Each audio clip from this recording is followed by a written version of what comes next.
Sports Network.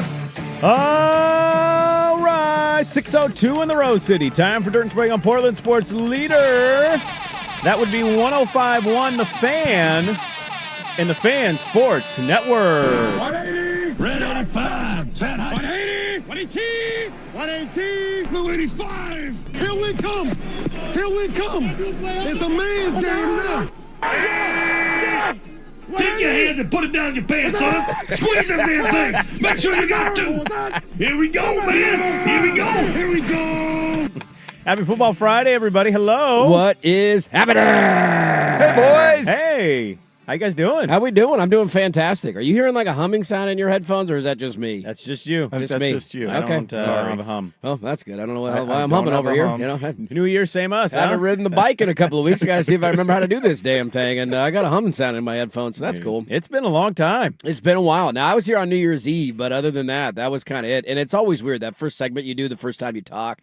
Like, do I remember how to do this? Am I going to be able to? Okay, yeah, I think I'll be all right. I don't want to lie to you here, Andrew. I got in the car this morning, and it felt I was wide awake. I got a lot of rest over my break. Yeah. Good for you. And I was driving in, and I just randomly started talking about the Niners-Seahawks game to myself out loud because I was self-conscious of how long it's been since I've talked to anybody about anything. That's how you know you're back doing radio. When you start doing conversations with yourself, driving around, arguing with yourself, point, counterpoint, that's when you know you're back. Now, are baby. you guys, do you do each other to set up, like, Do we do each other? Do we what? What was that? What did you just say? Happy New Year! Happy New Year! No, I don't plan on doing him anytime soon. I think I'm gonna pass on that In your one. conversation, You know, power rank who you do with the fan? Which one would you want to do the most, Swag? Huh? What do you think you're gonna do over there? What was your what were you doing during the break, huh? Spit on that thing. when you have the conversation, do you also then bring in your partner to try to act out what the conversation would be like? Pretending that he's What's the responding tension to what gonna I'm be? saying? Yeah, I talk out loud, and then I'm like, Hey, Daddy Dirt. and then I throw it to him because I'm going to do him. You know, I've been a Sam Darnold guy since day one. Sam Darnold's going to light them up this weekend like a Christmas tree. The Niners can't block anybody. The Seahawks are going to win the division. What are we doing here? What an odd thing to say at 6 in the morning when you do him, when you do each other. I missed you too, Swag. Good I missed you too, Lord. buddy. Happy New Year, everybody. You guys Merry have a good New Year. Christmas? Everybody do good? I had a great Christmas. Yeah? I stayed away from all the NFL. Oh, you did? Yeah, I didn't I never didn't dive a flipped to it second whatsoever. into it. I didn't Not see really any a of the reason commies to watch. Dallas.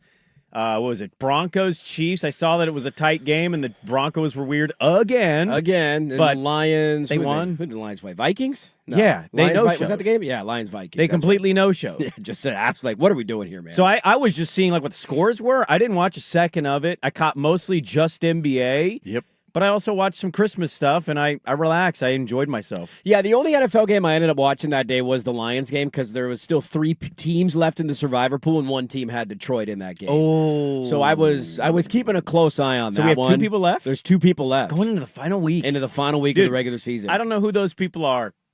I don't know if I've heard Phenomenal of a job. survivor pool outside of the Vegas one going into week 18. Phenomenal job. And now I'm left with the decision of what do I do because they've used up teams. The regular season ends. Do they just split it? Do I wipe the slate clean and say go into the playoffs? I think they split. You just split the prize? Or you ask them if they're cool going into the wild card. Wild card round? But then they're just going to probably I think they've pick a picked all favorite. the teams that all the teams that are going to be in the playoffs, I'm assuming, have been wiped off their list. So I got to figure that out. We'll see how everybody does this weekend. That was the only one I watched on Christmas Day. And then I watched a bunch of NBA, but the NFL was out of sight, out of mind this year. The numbers were still insane know, because they it's were the amazing. NFL, but so were the NBAs. Like Yeah. the majority of the early games were like 6.5, 7 million a game, which was that really good for them. Knicks comeback was ridiculous. Great game. That was a fantastic game. Yep. Yeah, I'd ask them if they want to go wild card or if it was me, if I was one of these two people, which Yeah. I never will be, I'd be cool splitting. You'd be okay? because Yeah. We both have done an exceptional job. That's probably the way we're going to go. I think that's the fairest Probably the way. And the fairest way to pool's do big it. enough where they'll each get a nice little Yeah, it's a tidy nice. sum, I mean, right? it's not massive, but they'll get it. You know, Yeah. you're going to get a good return on your investment, is what we'll say. I watched a little bit of the bowl action. I got to be honest with you. I didn't watch most of it, but I watched a little bit here and there. I had not watched a bowl game from start to finish until the Miami-Ohio State game. Well, that's when I started. 2 nights ago. From start to finish, that was my first one. There was a few in there where you turn it on. I missed the end of the USC choke job. I woke up to your text message. I'm like, what? They lost? I went to bed. I didn't care about the outcome of that game. It's a simple out route. He just took it all the way. I'm like, oh my God, of course he loses like that. Of course, USC doesn't know how to tackle in a big moment. They don't have guys running out for the football. It's funny how problems for 4 years persist into a bowl game. I would say, though, the holiday was great. My kids had a nice Christmas. Felt a little... Our kids are at weird ages. Yeah. Where, like, buying the gifts, it's like the amount of gifts has gone down because the stuff is, like... More expensive now. Beats by Dre headphones. Right. That's a spendy gift right there. Yeah, to say the least. Yeah. Like, I wanted to get my kid a new Switch. We play the Switch. We play Mario Kart and stuff. Yeah. And my youngest loves it. I was going to go get her the Switch, too, because I didn't know what to get her. And then Russ came in here my last day. He's like, I got my kids the Switch, too. And I'm like, how much is that thing? He's like, $500. I was like, I'm out. I'm not spending $500 on a video game system right now. Get out of here with that. So our amount of gifts was somewhat down. So the big pile up underneath the tree, not quite what it used to be back in the day. I mean, there's still spoiled little brats who got great gifts. Get Steph way too Curry much jerseys and headphones and, all the sorts and the stockings were stuffed to the brim. Sure. But it's a little different. It's an adjustment. Yeah. And I think I'm leaning every year more and more into the, what do you say, each get 2 max. 2 gifts. You pick something out big. And we take the rest of that money and we go to Kauai. Hey, there we go. Huh? That's the way to do it right there. So that's the perfect world. That's where I think I'm leaning. You've got over a few years to do that. And then once they get older, then can I bring a friend? Can I bring a boyfriend? Can I bring a... I'd be willing. Well, old Billy Bob's got to get a seat next to you. Come on, Billy Bob. I'm not taking you to Hawaii. The funniest thing is if his name's going to be Billy Bob. Billy Bob. Dating into the family. How you doing, Dad? Hey, Billy Bob. Hey, Billy Bob here. Cool. Let's go to Hawaii. Kauai. Let's get some coffee. Thought I raised these kids better than to be with a Billy Bob, but here I am. You gotta have a mustache and a pair of Oakleys. What is happening right now, dude? I got to take this kid to Hawaii. Dude, my you nightmare. know how expensive that is for me? Or the nightmare is they meet somebody over in Hawaii. Why is that a nightmare? That's great. Now they live in Hawaii. Now I can go visit multiple times a year and have a reason to go. I'll pay for the wedding if you stay here so I can visit. Yeah. Can I just retire here? Can I come live in your basement when I retire? That's the only question that I have out of this Date deal. a Billy Bob. I'm an urban cowboy. My God, this again in my life. I don't need this. It's exactly what I did this year obviously not for the little guy. He had gifts piled up everywhere. But how did that go, by the way? Dude, it was great. He didn't really know what was, he's still not fully aware. How long before he ran out of steam? Dude, so the big gift that I bought him was a Papa Shot, like a little kid version of a Papa Shot. Yeah. My brother bought one for his kids. He loves it, but it's like the full-size one, and so he's got these basketballs, and he can't throw more than, half of a foot. So I bought him the little kid version of it. He's all about it, but it's like I put it together Christmas Eve night, so it's taking up half the living room, basically. Oh, yeah. So that's the first thing that he notices. He comes out, he takes, and he didn't want to open any other gifts. He just wanted to play with it. Oh, that's a tough one. So then we had to do no, buddy, there's more over here, and you're trying to shoo him this way, and he just ball, dunk. He just wants to go do the Did Papa he get Shot. to scream the Yeah, so it was a little bit of that. But I did the same exact thing that you thought of with your kids for the wife for Christmas this year. Because I'm like, she's going to ask for 8 million things on her list. She doesn't need any of this. I know what we have in the house. I know what we need. And so I just bought her a trip to Hawaii for Christmas. And let me tell you, it was the hit of Christmas morning. Wait, she didn't know? She didn't know. That was the Christmas gift. How did you wrap it? I put together a big box of I said, I'm going to get you something really special for Christmas, but before I let you know what it is, here are some surprises. Clues. So I wrapped a pineapple, I wrapped some suntan lotion, a pair of sunglasses. Swingers. What else? Yeah, that's what I would think. You want to swing. We're going to get weird in 2026. A new husband for me. Let's see where the year's going to go. Let's do this thing. And so that was the gift for Christmas this year, and it was an absolute home run. Can I tell you on the wife gift? The wife and I largely sit in this weird, uncomfortable, let's not get each other a gift, but then she'll catch wind of me getting something, so her last minute idea is always shoes. Yep. Which, she knows what kind of shoes I like, and I love the pair of shoes she got me. But it was more out of crap, he got me something than it was really thinking about this is a great gift. Right. So we're in this weird, uncomfortable, let's not get each other gifts dance, but we end up getting each other a gift. She tells me straight up, this was after I gave her the gift, straight up, don't get me a gift anymore. And I go, really? I thought I nailed it this year. You know what the gift I got was? What'd you get? My cousin helped me with this. Okay. She's had, for like 2 years now, she has at least 12 VHS home family movies. Okay, like from her childhood? And I'm talking like when the camcorder was on the shoulder. And back in the day. Filming her and her sisters as children. Okay. 1992 Christmas, 1991 New Year, right?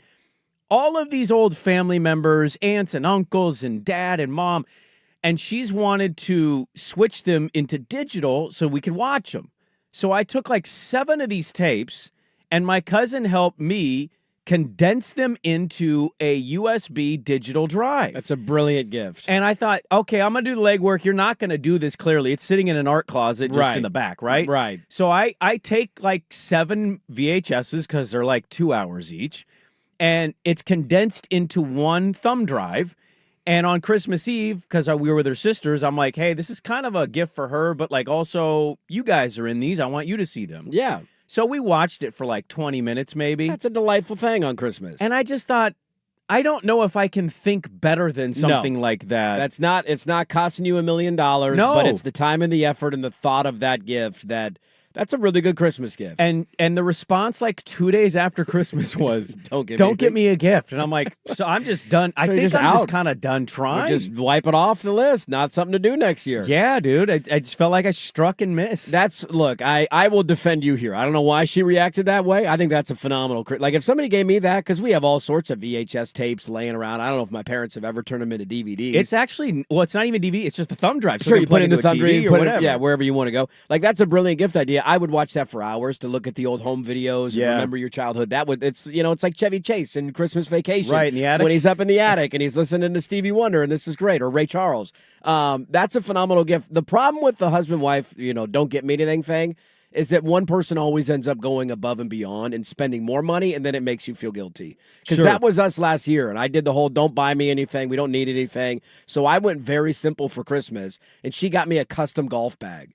And I'm like, now we just got done with Christmas, and I feel horrible. You made me feel like a terrible person. I didn't get you anything. I got you like a gift card to a coffee shop. I got you nothing. And you got me like a $300 custom golf bag. It's ridiculous. So I went above and beyond this year, and we're not doing the no gift thing anymore because I can't trust her. Well, also, like, it's not just that, like, I'm trying to beat her in a gift-giving contest. That's not what it's about to me. It does feel... That's what it's about for me. It's a competition, baby. Well, admittedly, can we just be in a trust tree here? It's a little odd. I don't think about gifts I want. Yeah. I don't put a list together. It is an odd feeling to wake up on Christmas, especially as somebody who loves Christmas. Yes. It's odd to have 2 people in a 4-person family not open anything. Just sit there while your kids open everything up. I had to sneak 2 books for her into her stocking, and she saw her stocking was a little heavier than the others like a week and a half before. This thing's dragging. It's going to fall off probably. It's just odd to me to sit there on the couch and have nothing for each other. You got to have something. So I'm in this weird spot. I don't know what to do. Like, Swag, do you and the Mrs. Lady Swag, do you guys buy each other gifts? Do you wake up on Christmas? Some years we do. This year we did not because we've got we're saving money for the Italy trip. Oh, the big Italy trip is kind of the gift. And so we talked about it. Then you throw in the nonsense with her car getting stolen. And we're like, okay. You should have got her some car fresheners as a joke. God, that would have been Well, she ended up, we did on the Saturday after Christmas, it all got handled through claims, so she was able to get a brand new car. Hey, look at that. Never had a brand new Shout car. out to drug dealers. Did they put a bow on that bad boy for Christmas? They did put a bow on it. Did they now really? we're talking, Yeah, I've got man. a picture. Oh. They put a bow. You're one of those people in a car commercial Yeah, now. you are. Look at that. We got a new car for Christmas, honey. So that all got taken care of. And then we had to punt a little bit on Christmas. My poor stepdad ended up in the hospital. Oh, God. Fortunately, it was a false alarm. Well, thank God for that, because you're about to take this to a dark spot. Yeah, that was, No. Yeah. Everybody's okay? Everybody's fine. Okay. The pill didn't wear off, did it? It was 4 hours. It was too long, Well, it was a pill. What they said was his esophagus got swollen to the point where he couldn't swallow water, so they needed to get him on IV so he didn't get dehydrated, which is why he had to go to the hospital. Then they had to wait until the swelling went down, and then they tried to figure out what was going on. They said, when do you take your night medicine? He said, right before I go to bed. And so they said, we think it never got into your stomach. It Jeez. just It lodged just lodged there Dude, that's my itself, yeah. nightmare. and irritated everything. Mm. So they didn't have to do another procedure, all that stuff. But my mom usually hosts Christmas dinner, so that That's was out off. that's out the window. So it was actually really nice because Pax was home and he had already done stuff with his mom Christmas Eve. So I'm like, hey, I happened to get a salmon fillet for some reason. I said, so Megan and I are just going to go back. We're going to throw a salmon, some asparagus on the Traeger, and we'll just watch, Hang out, TV. watch TV, yeah. And it was great. We Just just the three watched of the you. movie. That's perfect. That's a nice Nice little low-key Christmas. Christmas, And man. it was perfect. It ended up being great. Sometimes So- when the big plans go out the window, it ends up being a good thing. You're just hanging, Yeah. nothing to do, Oh, nowhere to it's the be, best. no requirements, and you're just Didn't have any no clocks on the emergencies. wall. You're hanging out. No, I had the computer up just to make sure the station was running, no emergencies, nothing like that. So no, it turned out being great. Did you guys feel that the fireworks were exceptionally louder this year for your New Year's? Because our neighborhood was way louder than I think I've ever We heard just it. heard one. I'm assuming it was one neighborhood or one family, but they were going off every hour starting at 9 p.m. Yeah, ours Oh, was God, what are we doing? really loud Right. and long. Come on, man. Like, if you do a couple at midnight, I'm all right with that. Why are we lighting them off at 9 p.m.? Dude, they were going off at 10:30, What are we 11 doing? o'clock. That's too much, man. I actually didn't hear a single one this year. Which Well, I don't know if that has something to do They about didn't my last neighborhood too that I live long, in, but it was. I didn't mind it at 9. I was like, okay, they're celebrating. I also was asleep. I passed out at like 10:30. Oh, so did I you? don't know if any went off. Maybe I just slept. Well, my through 'em. kids wanted to do the midnight thing. I Yeah. dozed off at like 11:30 for 5 minutes. My kids screamed at me. I'm like, oh, what? Dad! Right. The countdown clock was off. So we rewatch the Anderson Cooper, Andy Cohen one every year. Yes. Exceptional this year, by the way. Yeah, we Cohen saw getting that drunk. live. It was hilarious. Cooper could not stop giggling, but he wasn't drunk, so it was like a weirder giggle than normal. Anyways, their countdown clock was off from our countdown clock at home. Like it went off. Yeah, it's a worse version of that. Giving you one of those. No, It was past 12. But Oh. theirs was counting to 12, but it was almost 12:01 for us, so the fireworks are going off. See, this is why But our television was That's not the delay it was on the weird, television yeah. or something. New Year's yeah. Eve is one of the most overrated holidays on Well, Oh, yeah. on the planet. I It agree. We just- were in bed before midnight. We didn't. Oh, I was asleep. Everybody by gets past the 12:30. days of like when you get older, you're I not know. going out I was like, anymore. we got football to watch first thing in the morning. I got to get up. We got to get. I got a game at organized. 9 a.m. It's a game day, baby. It was Yeah. a game day. I have a 6 a.m. pregame show. Yeah, you, I know. Yeah, you, you did. know, ready to go. And it definitely ran didn't like tape that thing. clockwork. Bright Let and me early. tell you, Yeah. it ran. You're welcome. Like clockwork. You're welcome. I know what I'm doing here. Speaking of clockwork, we're way over it. Hey, let's go. You have wiggle room today. Well, I would say, Pretty light inventory. based on my drive-in, I would say this whole show is wiggle room. Just have some fun, man. I think I passed 4 cars in total. I'm like, yep, I called this. Nobody working on this Friday. Well, this is one for the people who wake up in 2 hours. Yes. We're here for you when We you're are listening here. to this at 2 o'clock in the It's afternoon. just the three of us. We're a It's live all YouTube podcast is football. what I'm calling That's today's exactly show. what we All right? are. That's just yep. So let's get it going. A busy football weekend ahead of us. Crazy football yesterday. We have a lot to talk about. Dirt and Sprague, it's good to be back together here in the new year. Let's get it going. 105.1 The Fan.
FM and 1080 AM. Well, we will do a full rundown and dive in on the Oregon win over Texas Tech.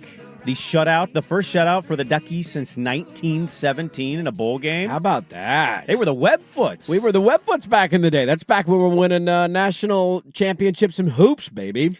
I know, like, Oregon State used to be the Oregon Agricultural College. Yes. So, like, that was a good name change. I sometimes hear Webfoots, and I wonder if it was a better name change. I know Ducks is easier to say. Yeah, I think you would have had an argument to be made there until they wore the Webfoot jerseys and looked like Cal and lost by 70 to Washington, and that kind of killed any hope of ever bringing the Webfoots back. That was kind of the end. They dabbled. They tried to put the toe in the water of, hey, Webfoot's kind of cool. And then everybody said, nah, that's done. You're never doing that again. Well, but I feel like they could take the duck foot and put it on the side of the helmet, and it would look badass. Yeah. And I might be wrong on this. Yeah, then my mind just goes to, like, doesn't North Carolina have a helmet where it's the foot, the Tar Heels on the side of the helmet? A Tar Heel foot like a web foot? It's not the same foot, but it's a foot. You know, animal foot, person foot, a little bit different. But that's where my mind goes when you throw that one at me. Well, maybe in that instance, Webfoot helmet, they'd wear their school colors. They very well could. I'd like for them to do that in a also, big if they're game. going to play like that, maybe they just keep wearing gray, black, and white. Look, of all the things that Dan Lanning has done in 4 years, the gray pants in a big game, don't get Duck fans started on this. Every time they wear gray pants in a big game, it does not end well for us. And so He broke that curse. He has broken the gray pants in a big game curse. And now evidently that's something that I don't need to worry about because my mind definitely went there. When they announced what unis they were wearing, I thought, are you kidding me? I We're thought they doing might this go again? with the same ones they wore, because the ones in the JMU game were just They were those fantastic. glorious. You mean like the school colors that they have? Yeah. Like the green and the yellow? Is that what you're talking They about? were exceptional. Okay, and the Washington game, remember those on the Yeah, road? Those yeah. were pretty good. Yeah. Could have wore those. Could have worn 'cause those. The other team wore black. They were the road team. They'll be the road team again, but maybe we're all silver for Indiana. Can I tell you guys this? I want to get back on the clock. We went a little long there with our holiday rundown. We did. Lot to catch up on. Dude, I know today is going to be a lot of Oregon. Mainly the reason we came in today, because Dirt and I were simpatico on this. And then Dirt's trying this real new 2026 thing of like, I want a solo show, but I don't want to say it to Sprague. And so Dirt's like, I'm going to come in that Friday, man. And I'm like, why? And he's like, it's the show. It's my team. And I just can't, like, if they win the game, I can't wait 3 days to talk about that. Now, I would have fine. very regretted this decision had they lost yesterday, because then if you told me I don't have to do a show till Monday, it doesn't hurt as much. So if they would have lost, I would have regretted that alarm this morning. but then I heard Dusty, and I'm like, I'm trying to read tea leaves better in 2026 in certain instances. And I'm like, I think I'm being phased out, and they're not saying it, so I'm coming in. Screw you guys, I'm coming in. We fixed the glitch. Is that what you're telling me? So a lot of today is about what Oregon did, and we'll talk, obviously, a lot of college football. We have to have some NFL on the Oh, on the absolutely. schedule. Tomorrow is going to be awesome. Not really the Bucks game. I mean, I No, get it. That is a big game. It is, but And it's that's not. why I don't that's why I care. thought this Those Friday teams was suck. necessary, because we would know all of the NFL playoff, all that sort of stuff, and you needed to get the college football playoff. We got out a of the Niners system. Seahawks game tomorrow night for the number 1 seed and the NFC West championship. I don't know the Seahawk side of this. I only know the Niners side, so Swag, you could help me on air. If Okay. the Niners lose, because the Rams will win, they're the 6th seed. Yes. Which that pissed me Yes. off that I found that out after I texted you guys, because I thought for sure they were either 1 or a 5. So they would fall behind LA if they would lose. fall behind Okay, the Rams. And that's a big fall. And they play Philadelphia, basically. You go on the road So to you go Philly. from playing Carolina, Tampa in the wild card to going to Philadelphia against that defense in Philadelphia. Good luck. I know we rant about it every year. I'm going to keep dying on the hill. Like, the NFC South shouldn't be in the playoffs this year. They just shouldn't. They don't belong. Those don't teams disagree with suck. you. They're not fun to watch. Nobody's excited for that game. And even if they win, it does not change the answer. The answer is the answer going into the playoffs. Neither team should be in. I disagree with you in a sense of like, I'd rather have Detroit in, and I know Detroit sucks, dude, but like, Detroit doesn't give me deserve anybody anything. else, anybody other than No. Tampa or Carolina. I don't want to see Bryce Young play in a playoff game. would you rather see Bryce Young in the Panthers or Niner? Welcome to your hell. Give me Niner. What the hell, man? Really? Why not? Division's All tougher. He had to play a harder schedule. Give me Niner. What I was going to say is I disagree with this sense. If my team loses to the Seahawks, which I'll give you a thing, they absolutely should not be doubted, but I actually think they're going to lose.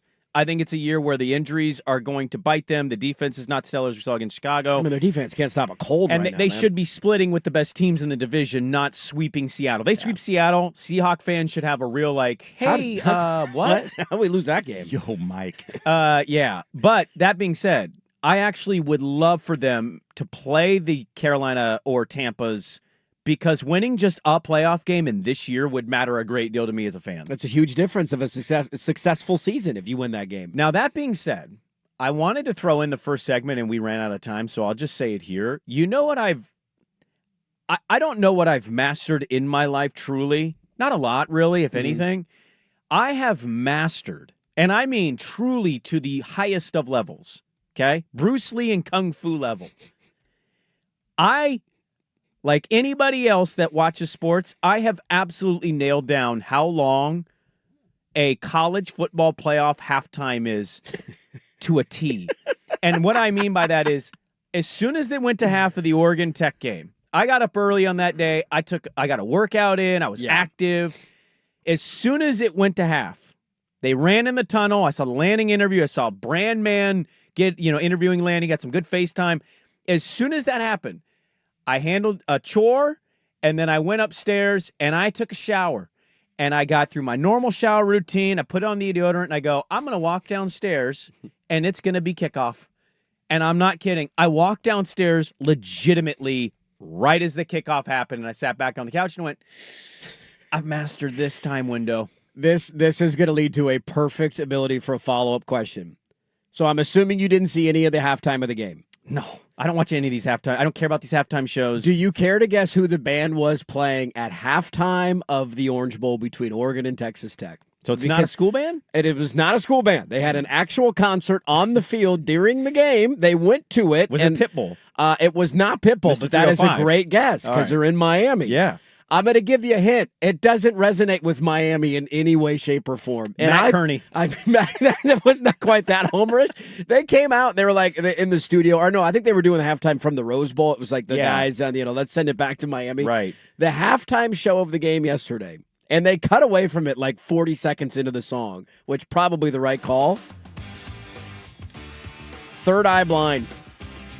Singing this song, and I'm sitting on my couch, pissed that my team's only up 6-0 because it should be 21-0. This was a halftime thinking, show? wait, first off, Third Eye Blind still going. Good for them. Who would have known?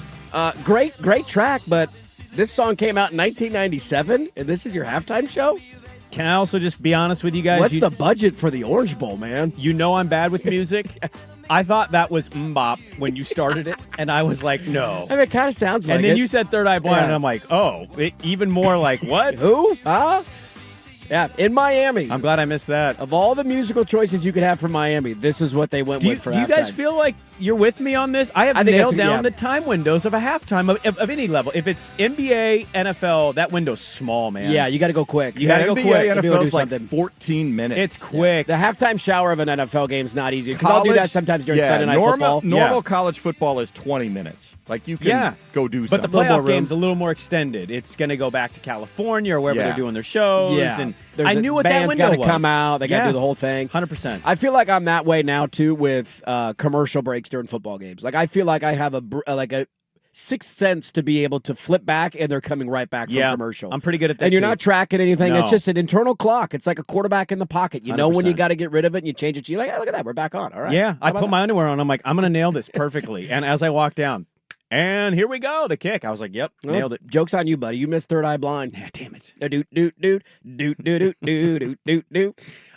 Let's talk a little more. Let's do this. Let's dive into college. We'll save some NFL for the back end. Yeah. We'll get to the Ducks, to be fair, at 7.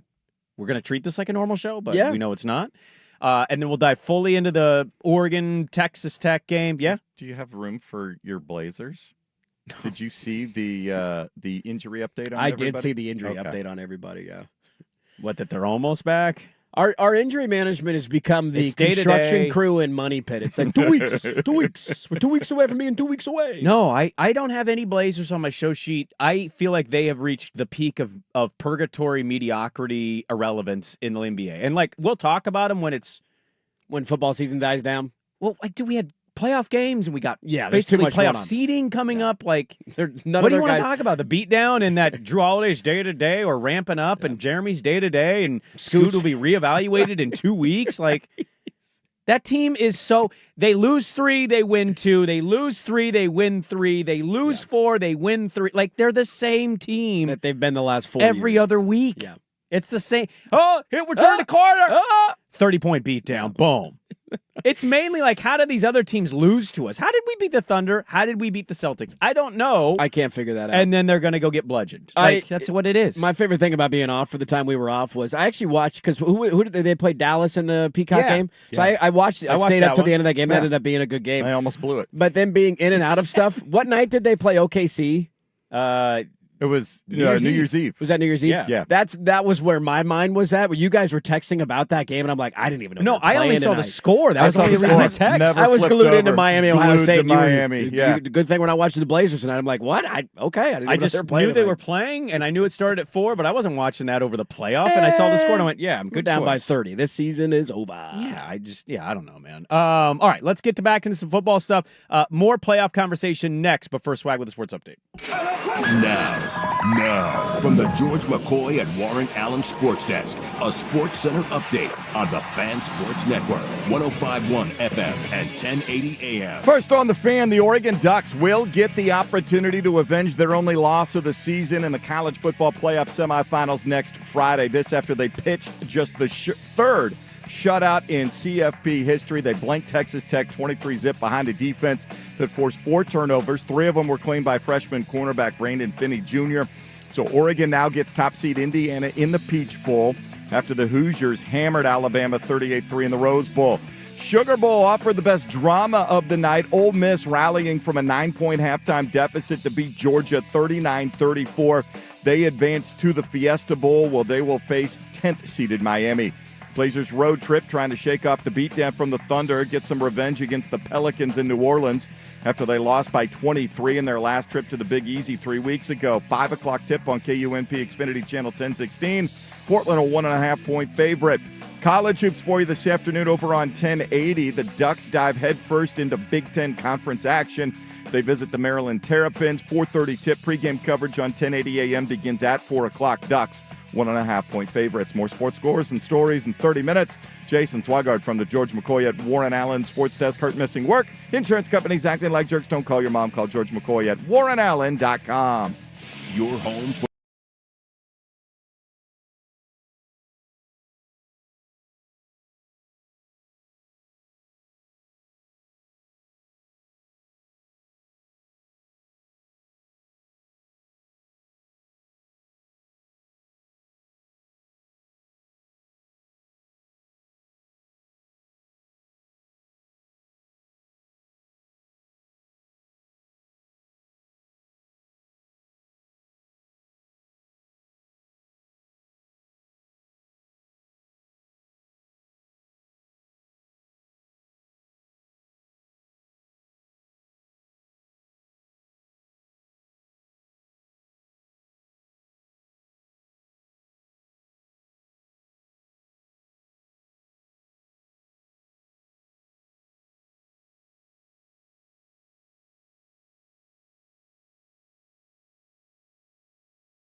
AM.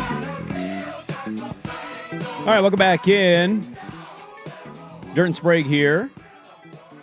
Obviously, we were back on Monday as well, but we came in. Oregon gets a dominant beatdown over Texas Tech. We'll dive into that one coming up at 7. We got a full NFL slate with seeding on the line. We know all the NFL playoff teams. It's just a matter of who's going to play who and who's going to be where. And so we got a Niners-Seahawks game, which, how about that throwback of that rivalry this year? And It's fun to have it back, man. It's great. It's a great rivalry, man. It was a great couple of years. They were two of the best teams in the NFL, and then they both kind of faded a little bit. Niners came back. Seattle's been trying to get back, and now you got number one. Who would have thought that in August? And especially as the injuries piled up for the 49ers. Seattle, the way their season started, losing that first game at home to San Francisco. Here we are last week of the year, number one seed on the line. I think my college football playoff takeaways, they vary to, oh my God, that Ole Miss game was great last night. Incredible. Especially the ending. What a weird ending. Yeah, 1 second left on the clock. Let's take the stage off. And confetti already came I'm trying down. to go to bed, man. man. What are we doing? Get out of here. And then before that, you have, look, I have so many thoughts that it's hard to really organize and structure how I want to talk about my thoughts. And I know you and I have done this probably 6 times at this point, and maybe this is I cannot understand how that guy has Indiana beating Alabama. It doesn't make any sense. By 5 touchdowns in the Rose Bowl. I don't even care how flawed Alabama was, one-dimensional, defense not amazing. Okay, we know all that. It's unbelievable, and he's so right to say it, and it may age poorly because he gets beat by Dan Lanning. That's a movie. That is a movie in any other reality we live in, that a program like that is that. Just a couple years after he's hired, it's still, every time, not resonating with me. It's the greatest coaching job that has ever been done in the history of sports.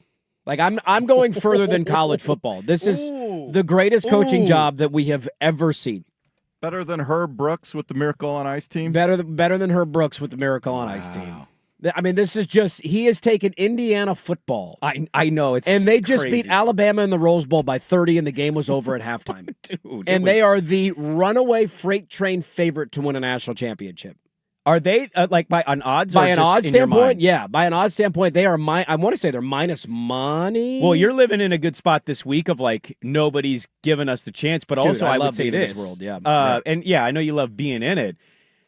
And I will get into the defensive performance by Oregon and what that looked like, and we can talk about the offensive side because I saw that you were a little frustrated with the offensive performance in certain moments, and rightfully so. They're about a plus 100 odds to win the title, and then it's Miami at plus 315, and then Oregon plus 330, and then Ole Miss is a distant last place. And I think Oregon's got a great shot. I think they're certainly going to play a lot closer game than Bama did, but oh my God, that team didn't just look like, hey, look at Indiana's doing this. It's like that team looks terrifying when they're clicking. They lost one of their best defensive players and it didn't after matter. the Big Ten title game. I had a buddy that texted me, so the Oregon wins, obviously, and you're like, all right, now just sit down and watch some football the rest of the day. It's going to be great.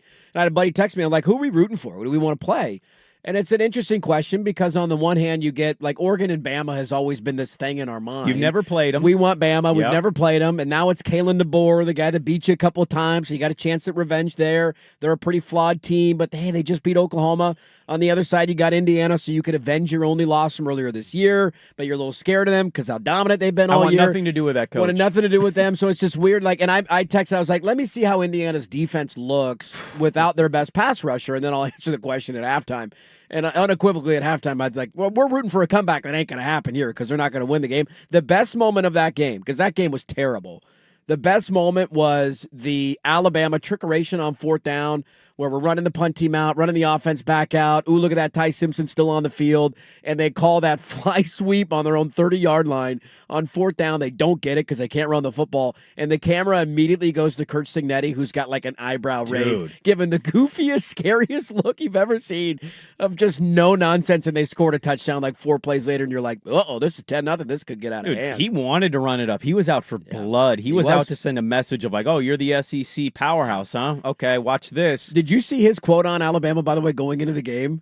So no. they asked him about, you're playing Alabama, do you have to do anything to caution your team of the mystique. Like it's Alabama. This is the Crimson Tide. You have to do anything to caution against that. And he basically was like, you guys know more about their history than our players do. All our players know is what they see on film.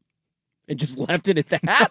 Like, oh God, he's okay. He is football Okay. autistic, but I love that dude. He is a serial killer. Yeah, it was fun to watch yesterday. Not going to be fun to play him in Yeah. 7 days because they just look like a behemoth right now. They got a chance to end one of the all-time narratives that has existed in the modern era of the sport, that you have to have the blue chip ratio to win the national championship, because they're under that threshold, but they look like the team that is going to run away with this thing. And I think that's like I told you guys, I think on the group chat, if I didn't tell you, I definitely told my diehard Duck buddy, and I'm like, it's crazy to text this out loud, but like you'd rather play Bama.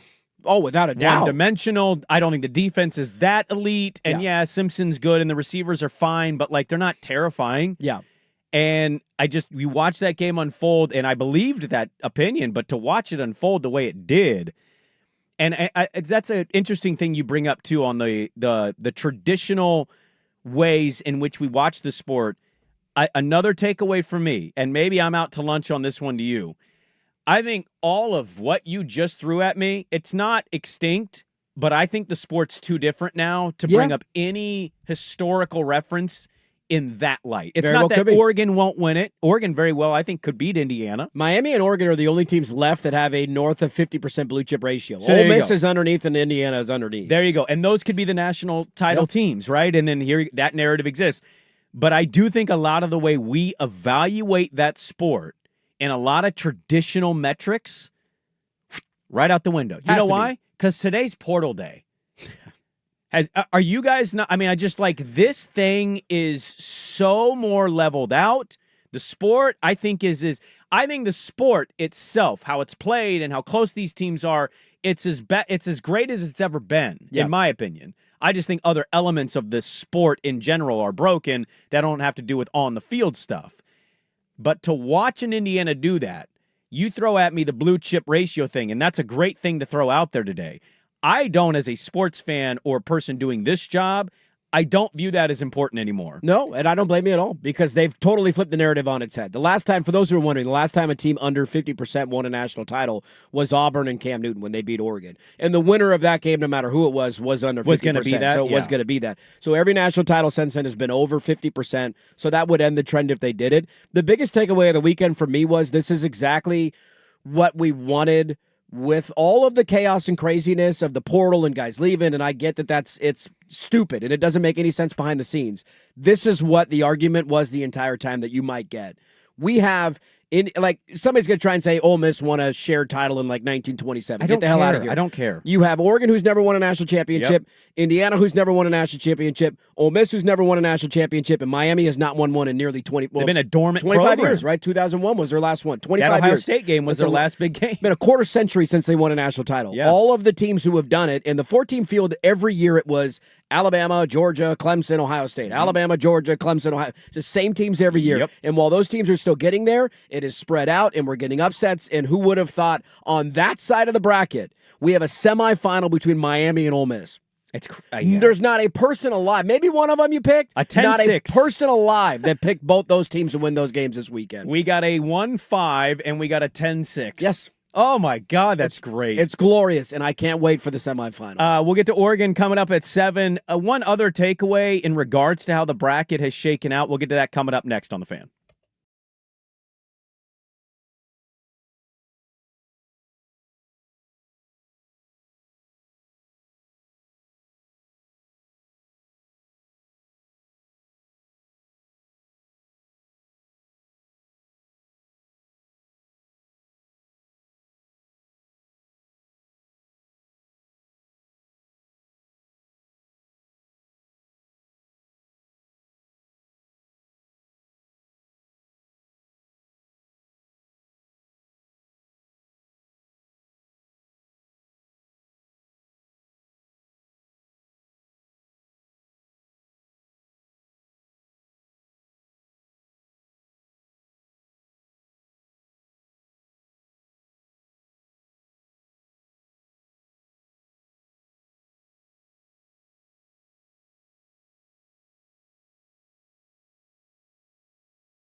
1080 AM. So I think there's a quarterback playoff conversation because I think if you look at the bracket, it's not that everybody would have agreed universally, but I think largely the best quarterbacks were victorious. Yeah. Yeah, in every game. I mean, there's no doubt Dante had his issues, but, other sideline wasn't great. Beck was better than Sayan, I thought. His numbers weren't terrific, but he didn't turn the ball over. That's the big thing with him. I thought he made some really good plays with his legs. I thought he made good reads. Like, it wasn't about his that was the other thing is some of their numbers might not all shake out the same, but Beck over Sayan this year, I thought. And I thought Ohio State was fraudulent all season. I got to give some credit to Gunnar Stockton, though. Yeah, I mean, he was tough as nails, but there's no doubt that Chambliss was, he was on a heater in the middle of that game, and everything he was throwing was just right on the money. He took over. At all their peaks, I think he's the best quarterback, and I don't think that's a hot take to say. Mendoza has been awesome all year and wins the Heisman, and Dante has been stellar for Oregon. Yeah. I just think all the best quarterbacks ended up winning, and so I think there's a conversation with that. We talk about the coaching. We have a Oregon Mario championship that's on the horizon potentially, which is nuts to say. There's a world that game exists, and that one would hurt maybe more than any other. It would take the cake. Of all the L's over the years, that one would take the cake. That might take the cake for you. I think a thing I want to bring up before we dive fully into Oregon and Texas Tech, and I text this to you guys last night. There's not a doubt in my mind that next year the top 4 teams are not going to be waiting a month to play. That is over. Yep. We have one team that has been victorious out of how many games? The 1 and 7. 1 and 7. Yeah, 1 and 7 for first round buys. And almost all of them have been just horrible in the first half, especially. Now, look, I think Oregon is better than Tech. I don't know what you guys taled about with Anthony they were a and slight Suk, favorite, so. but the defense of Tech we all knew was great. It was the offensive concerns, and it showed itself. Yeah. You go to Georgia and Ole Miss. Does Ole Miss beat Georgia if that game's played a week after the SEC title game? Yeah. I don't know about that. And then Ohio State. Ohio State's talented enough. They shot themselves in the foot. But I just think you're going to have a reform there in the playoff format. I think it's going to go 16, and I think these teams are not going to be waiting a month to play the way that we've had it so far. Because 1 and 7 and 8, that's obviously a problem. Well, look, I made the argument last year, and I'll make the same argument again this year. There's something there. Now, how much do you quantify or calculate that's the reason that the team lost? Everybody's going to have a different answer on the percentage of the pie, if you will. But you cannot tell me it doesn't have an impact on the game. You just can't. It's not the only reason that these teams lose, but it is almost universal. I love that Cignetti's the one guy that's figured out a way around this, too. Just another feather in his cap as a coach. He's the only guy with a bye that's found a way to win. Did he play the best possible team to win the game, No, he though? didn't. I think in the reaction to that game, part of it was... No, I'm saying, did he get the opponent? Because you got Texas Tech, and I thought their offense was going to be against your defense, and your defense played even better than I thought. Yeah, I didn't see a shutout coming. Miami might have been 10 seed on paper, but, man, they've got some real horses on both sides. And Ole Miss, we didn't think they would beat Georgia, to be fair, but also Chambliss really good. I just thought Alabama had maybe the most warts. Yeah, without a doubt. There's no doubt. And I think that's part of the tough reaction to the Indiana game of that's kind of who Alabama's been for the last 2 months. And we maybe overlooked it a little bit after their comeback win over Oklahoma. But there's a world in that Oklahoma game where they get blown out in Norman in the first round of the playoff because they were down 17-0. And if a play 2 here or there in the first half goes the opposite way, they lose that game. Right. So I totally grant you that point. But I would argue there's clearly something here and there's something that needs to be done. And to me, 16 makes sense because it gives you an even field. You start the playoff right after the season ends, and then you get 2 rounds of games on home campuses, which I think was the other takeaway for me this weekend. Home games. Now, I know my team was impacted by this more so than the other games. But Lanning said this in the postgame. He was like, what are we doing? Why is Oregon and Texas Tech playing in Miami in front of a 40% full crowd? This is with third eye blind at halftime. This is dumb. It doesn't make any sense. Nobody cares about the Orange Bowl anymore. The sport has changed and evolved, and that's okay. Sorry, the oranges are cool when you throw them. I get it. Now we get an Orange Bowl trophy, but we might lose this week. The whole thing's dumb. It's It doesn't so make dumb. sense. Go to 16, home field sites the first 2 rounds, get rid of the bye. Having teams sit around after playing every single week, sit around for a month without a game is one of the dumbest things that we make teams do in any sport. Yeah, I think you're dead on with the go to 16, have the first 2 weeks. And I'm not upset about 16. Like, you're going to get blowouts in the first round. That's fine. I don't Like, care about that either. You give me better home advantage or home field environments for the quarterfinal round, so that will juice up the matchups a little bit. We have 14 in the NFL. We can have 16 in all right. college with way more teams involved. And if there's blowouts or a group of just don't watch the game. They're going to kill them. there's That's fine. always Like, going to be yes. blowouts. You're never going to Alabama lost by blowouts. 35 points yesterday. Well, we had the 14 playoff. We had blowouts. We had Yes. national championship game decided by like 20 points. Right. So like I don't care that there's blowouts. Blowouts are a normal part of that sport. To me, it's about more rewarding those top 4 seeds with home games and not making them wait a full month on the calendar before they play again. So. Yes. I think that's going to absolutely be happening. I also think the Big 12 has completely shot almost any of its credibility with committees or anything going forward. Not that they won't ever be a top 4, but it's not great for them, Bob. That performance, and Oregon had a lot to do with it, which we can talk about in the second hour, but that performance does not leave any committee member feeling good about giving a Big 12 team that kind of benefit going forward. With ASU losing now and Texas Tech doing that. Yeah, that was ugly. It was ugly for them yesterday. There's no doubt. The only thing I'll say, Texas Tech is a hard team to pinpoint where they're going into the future because they're investing at a level that Big Ten teams and SEC teams invest. 100%. But this was year 1 for them, and so the defensive line, I mean, I know we're going to break down the game, but they clearly spent the money in the right spots, and that where they spent a lot of their money was very successful this year and very talented. Elsewhere, they're not there yet, and that was one of the reasons I was confident going into the game. I agree with you on every other team in the conference, but I think there's something about Texas Tech, if they keep doing this and investing the way that they will, that maybe they can shed some of that Big 12 narrative. I think the only thing that's tough, and I don't disagree with that point, the only thing that's tough is like shredding the Big 12 is not going to be looked at next year as like that impressive to people. No, it won't. People were skeptical of them going into this matchup, and then they just played even worse. And to Oregon's credit, they played really well. Tessitore and them, I don't know if you saw on the broadcast, they're like, how'd they get here? They had like, how'd they get here moment. And they're like doing just Texas Tech. Like, how did Texas Tech get to this moment? Because last year they're 8-5. Year before that they're 7-6, and year before that they're 8-5. That's Joey McGuire's record going into the year, right? He's this high school guy who's become a college guy, and look at it. Bowl eligible, fine, but nothing special. Well, but what's funny is I love that they're like, the defensive line took a big step, and the offensive line. I'm like, they paid for their whole roster, Tessitore. Just show the billionaire owner guy that's trying to change the sport and move on with this. What are we doing here? Pretending that it's like organically built and it's a recruiting class. Yeah. And, dude, it's just all portal dudes. Oil guy bought the team. Here they go. They're in the Orange Bowl against Oregon. Let's dive into that matchup. Oregon against Texas Tech. Oregon making some history. Dan Lanning's thoughts on his team's performance. And now they're on to Indiana. Loaded second hour. Dirt and Sprague 105.1, The Fan.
Now, from the George McCoy and Warren Allen Sports Desk, a Sports Center update on the Fan Sports Network, 105.1 FM and 1080 AM. First on the Fan, the Oregon Ducks defense dominating the day at the Orange Bowl as they blank Texas Tech 23-0. That Ducks D forced 4 turnovers, 3 of them claimed by freshman cornerback Brandon Finney Jr., and now Oregon can avenge their only loss of the season in the Peach Bowl. They will see the Indiana Hoosiers, who hammered Alabama 38-3 in the Rose Bowl. That game will be next Friday. You'll hear it right here on the Fan. Hoosiers are 4-point favorites. Sugar Bowl offering the best drama of New Year's Day. Ole Miss rallying from a 9-point halftime deficit to beat Georgia 39-34. They will move on to the Fiesta Bowl and face 10th-seeded Miami. The Hurricanes, 3-point favorites in that one. Trailblazers road trip heads to the Big Easy. After getting hammered by the Thunder, they will take on the Pelicans, who beat them by 23 3 weeks ago. 5 o'clock tip on KUNP Xfinity Channel 1016. Portland, though, a 1.5-point favorite. College hoops today over on 1080 The Fan. The Ducks dive deep into Big Ten Conference play, visiting the Maryland Terrapins. 4:30 tip. Our pregame coverage starts on 1080 at 4 o'clock. Ducks 1.5-point favorites. More sports scores and stories in 30 minutes. Jason Swigard from the George McCoy at Warren Allen Sports Desk. Hurt and missing work insurance companies acting like jerks. Don't call your mom. Call George McCoy at warrenallen.com. Recruiting with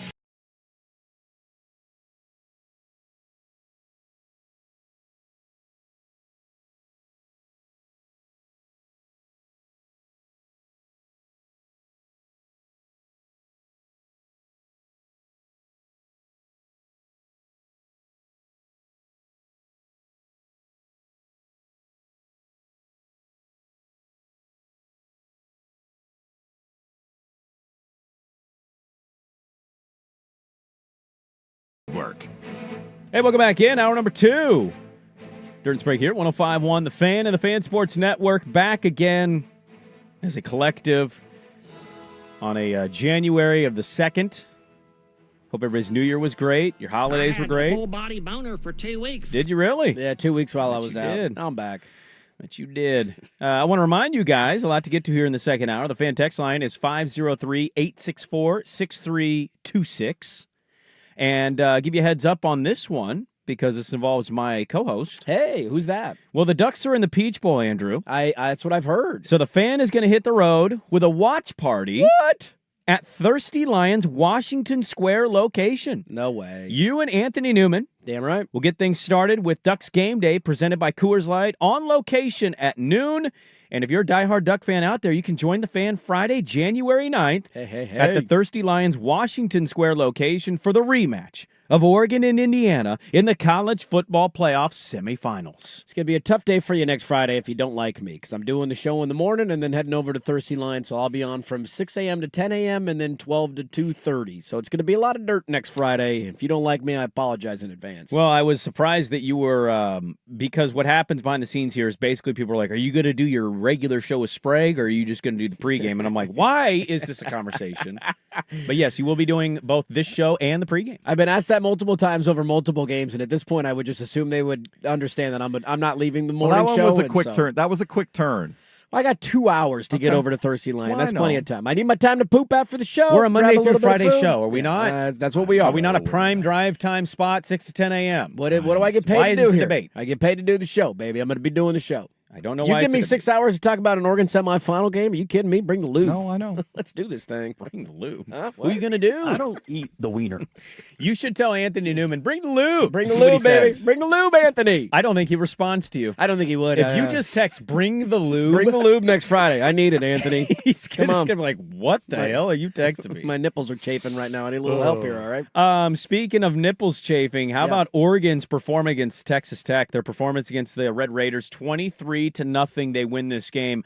There's a lot to get into here. Oregon, for the first time since 1917, winning a bowl game in shutout fashion. Yes. What bowl game was that?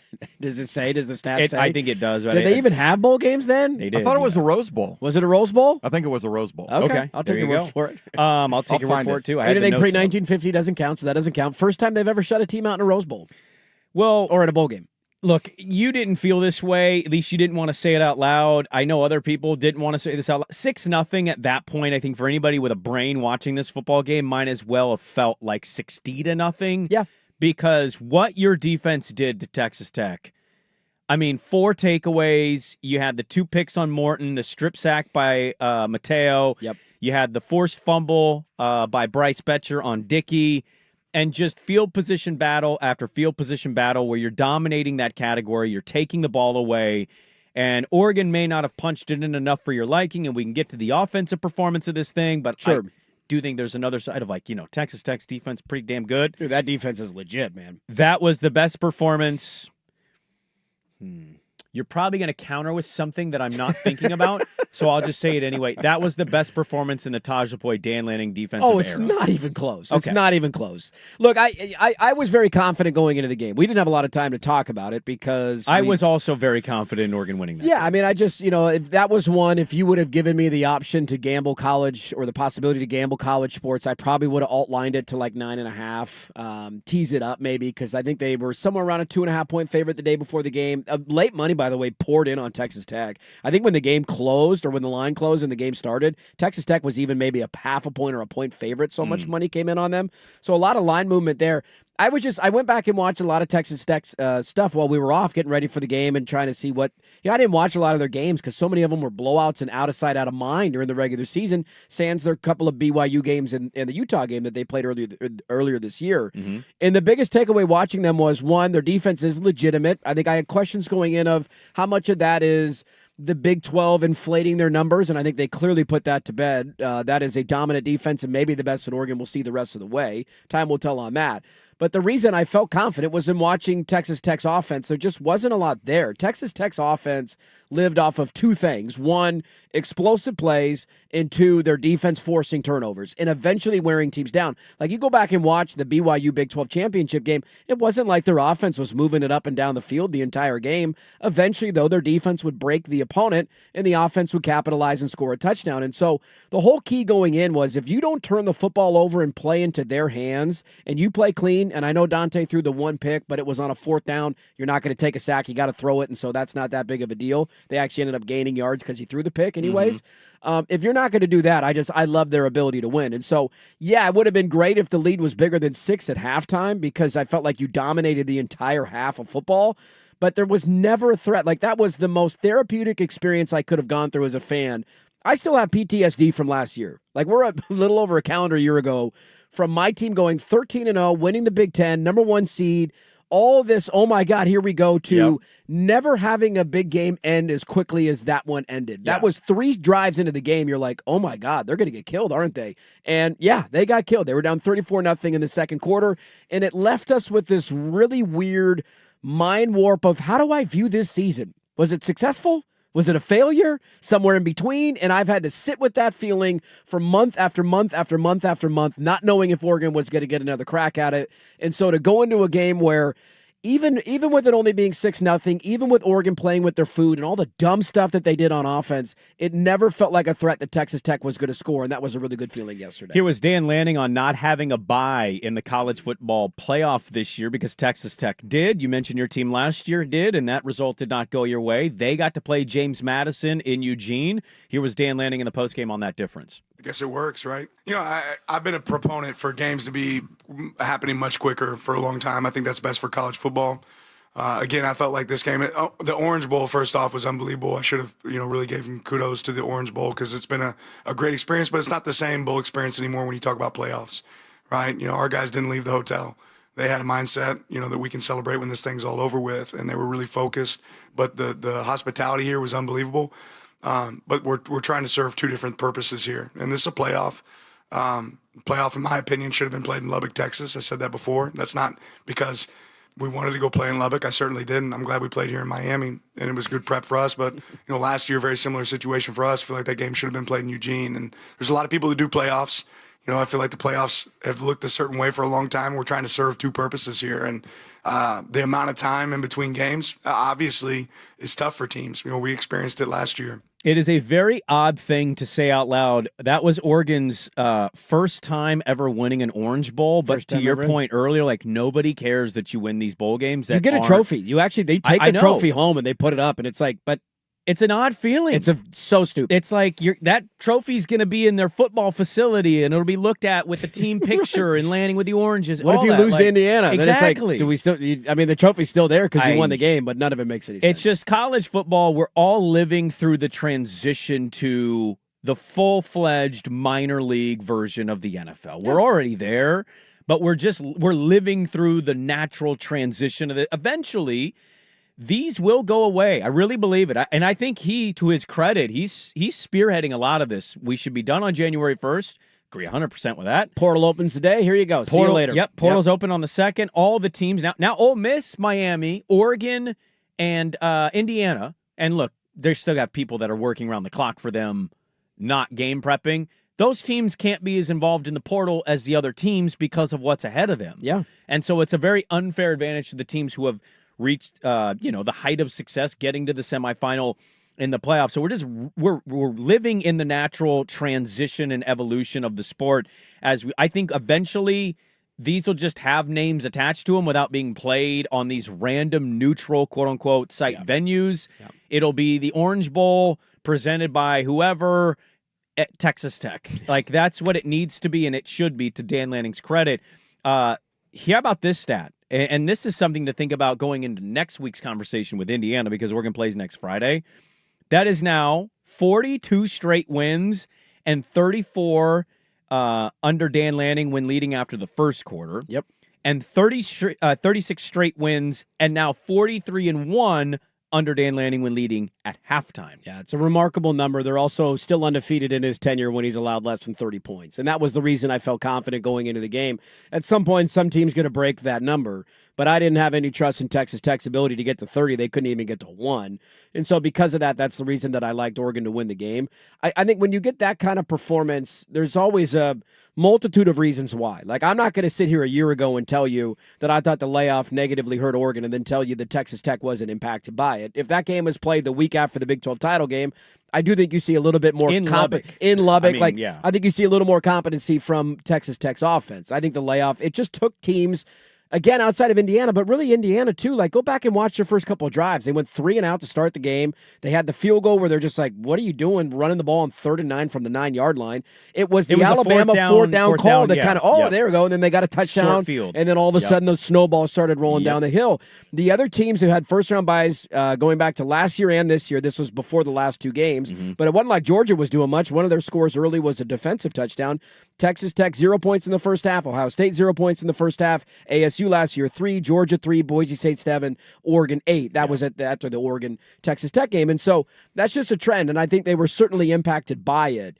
It also was a combination of Oregon dominant defensively and then that rust and that layoff that I think impacted Texas Tech. This is an offense that coming into the game was averaging 445 yards, 38 points per game against Big 12 opponents. They were held to 215 yards and 0 points. And if you look at that 215 yards too, 50 of it came on one run. And that run should have been a 3-yard loss. I know. You had 2 guys that could tackle him in the backfield, bounce it out. It was similar to the JMU run that they had on the opening drive a week ago or 2 weeks ago, that if you take that one run away, you're looking at a team having 170 yards of total offense with only 9 first downs. I mean, in all my life of watching Oregon football, I have never seen a more dominant defensive performance, and they deserve all their flowers, but I also think Texas Tech was negatively impacted by having to sit around for a month and not play any football. I agree with you, but I do want to talk about the defense. We'll get to the offense. I know you have your bones to pick with the offense and play calling in certain moments and the lack of execution when you have just, perfect situations handed to you. Like if you do offensively what you did against Texas Tech, you're not beating Indiana. No. And that's the difference in what we're talking about is the opponent here. And Texas Tech had a great year. I thought their defense is as impressive as Oregon's defense was. I was almost equally more impressed or as impressed with Tech's defense, given how inept their offense was. I mean, if their defense didn't show up, they lose that game by 50 yesterday. Dude, I mean, there was bloodbath. Their offense gave you no hope at all, and if that defense didn't hang, I mean, that would have been ugly, ugly, ugly. So let's talk about the defensive performance by Oregon. We'll get to that coming up next. Hour 2 rolls on. Dirt and Sprague 105.1 The Fan.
80 a.m. One of our listeners, Jason, sent us a song called Lube. And we're going to need that as a rejoiner if Oregon can beat Indiana, because that is basically going to be the theme of the show for Dirt. We're going to have to do some editing there. Dude. No, it's a clean lube song. It basically starts out with some guy in like a auto-tuned way. Lube. And it's just like, I don't know. It's like an electric musical song. I'm picturing you're my boy Blue wrestling the gals in the lube. Swimming pool in the basement. Can you do me can you text Anthony Newman, bring the lube? Bring the lube, see what he says. Bring the lube. I'm going to avoid that. Sakanic made him a little uncomfortable on New Year's Eve. You don't say, huh? We did a New Year's Really? Eve show together. There were moments I'm like, this is getting a little uncomfortable right now. I don't know if these two personalities are going to gel. We had a great time talking ball, but I think I'm going to avoid making it more uncomfortable. Sukanic and Anthony Newman would definitely have been teammates playing football that high-five each other after the game because their team won, Woo, but then they collectively go in different directions once they're dressed. Yes, one of them's going home. I'm going to do mushrooms! Yeah. Right. All right. I'm going to be up at 6 a.m. for a workout tomorrow. You got two very different people. I asked the question on New Year's Eve, hey, what's everybody doing for New Year's? Got any plans? Anthony laughed at me. He was like, I'll be in bed by 9:30. And Sakanic was like, oh, yeah, we're going bar crawling all night. And I'm like, there you go. Very different people right here. So Oregon gets the shutout win. Really impressive defensive performance. Yeah. It's one of those weird, like, you probably say Brandon Finney, and deservedly so, right? He had the 3 takeaways. Mm-hmm. But also, like, what Amari Washington was doing in the middle. And, like, that's the tough thing with those positions. It's like offensive linemen. You can give it grades, I guess, but it's largely statistically hard to measure. Yeah, because there's not a lot of tackles or sacks or TFLs, but you're my allowing God, everybody else to operate. There's 2 guys on him every play, and he's still bull rushing you and making Morton move around, and then the edge rushers, Tuioti with a big game, obviously Mateo with the strip sack fumble. I mean, that was the end of the game. Right? When Mateo made that play and then Oregon scored on the next play, the game was over. So it just like for you, it's not that Oregon's defense played well that's surprising, I think, to anybody on this program or any Duck fan. It's the level in which their dominance showed of shutting out Texas Tech. You clearly could tell the whole way through that game that was a big, hey, this is our second shutout opportunity ever under Dan Lanning. The other was Purdue. Yeah. And that Purdue team Ohio State game sucked. They were terrible. So, like, this was the shining example of how to play defense for Dan Lanning and Oregon all time in their program history. What was your biggest takeaway from what you saw on that in that game? It's hard to just pick. I mean, what they did defensively is the biggest takeaway. To see Oregon do that to an opponent, that's not James Madison. That's not Tulane. We still worried about the defense, by the way? Remember when that was the talking point? They gave up all those yards and points to James Madison in the second half, and oh my God, what are we going to do? And I said that will have no bearing on the next game. Where Dirt was right. To see them do it, it's hard. I can't single out one thing. I think what was most impressive defensively was the fact that I thought they played an elite level at every level of their defense. And that's something that maybe at times they haven't had. It's one thing to take over a game defensively and just have an edge rusher that nobody could block. And he's just, oh my God, he's living in the backfield. And everybody else is kind of riding his coattails to a dominant defensive performance. But you just kind of went over it. I mean, you could give me both edge rushers and tell me they were the MVPs of the game. And I'd say, yeah, dude, they were dominant. Mateo's play sealed the victory. I think Bryce Betcher has played phenomenal football for like a 2-month stretch. There were moments early in the year where I thought their linebacker play wasn't great. Mixon was really good too. Mixon was all over the field, batting balls down like they were flying around. Dylan Fiedeman is a guy who we're not going to talk about much, but he was all over the field. And then Brandon Finney with the 2 interceptions that ended up being massive. So that to me was the biggest takeaway. It wasn't just that they were dominant defensively or to see them do that to another team. It was that it was almost every piece working every level, right? in unison. And there doesn't seem to be, at this point, a weak point of their defense. Now, it doesn't mean you're going to win a national championship or even beat Indiana. But I feel like now you have a little more confidence in that group going into another playoff game of saying they're going to give you a chance to win every game that you're in. Because if you could do that to a Big 12 team who was scoring 40 a game, again, I'm not surprised that Oregon won, and I'm not surprised that their defense played well.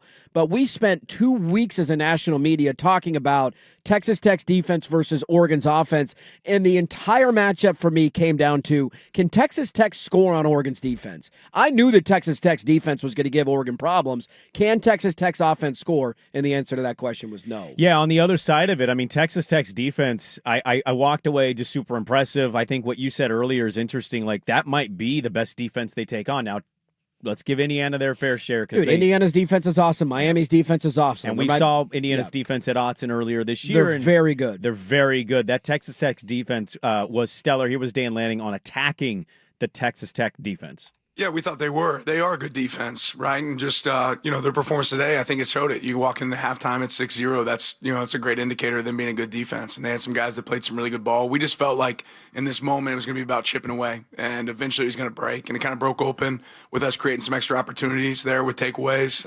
opportunities in special teams. I thought our special teams played really, really well. But we had a lot of respect for Texas Tech's defense. They don't play the way they've played all year and not be good. And they are. They're good. We thought it would be about explosive plays. There weren't a ton of explosive plays in this game, right, really for either side. But the physicality showed up for our guys down the stretch. You're a little more better served, I think, to answer this. But I couldn't think of one in my head except for maybe Kayvon. But, Brandon Finney is the best true freshman for Oregon's defense. Oh, God. Kayvon's, yeah. He's got to be in the running ever, right? Of just, how electric he's a big body receiver. He's so difficult to go against in one-on-one. Yeah. And he doesn't drop interceptions. No. Most of those guys have to play defense because they can't catch. He doesn't have that problem. No, and I would also add to that, too, the other thing that's really impressive to me is how physical he is in the run game. Dude. He throws his hat in Yes. there, and he has no problem leaving his assignment to come make a tackle on the edge.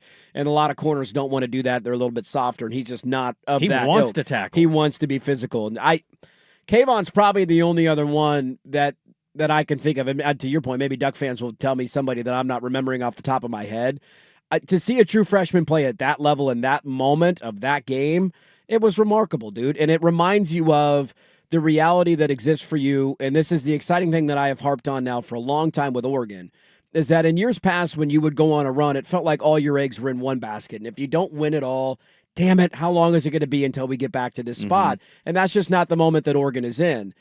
They're in a spot now where they're built to last, and Brandon Finney's a great example of that. He's a true freshman. You get 2 more years of that. He's not going anywhere. Oregon will compensate him well. He's not transferring. He will be an Oregon corner for the next 2 years and might go down as one of the best that's ever played in your school.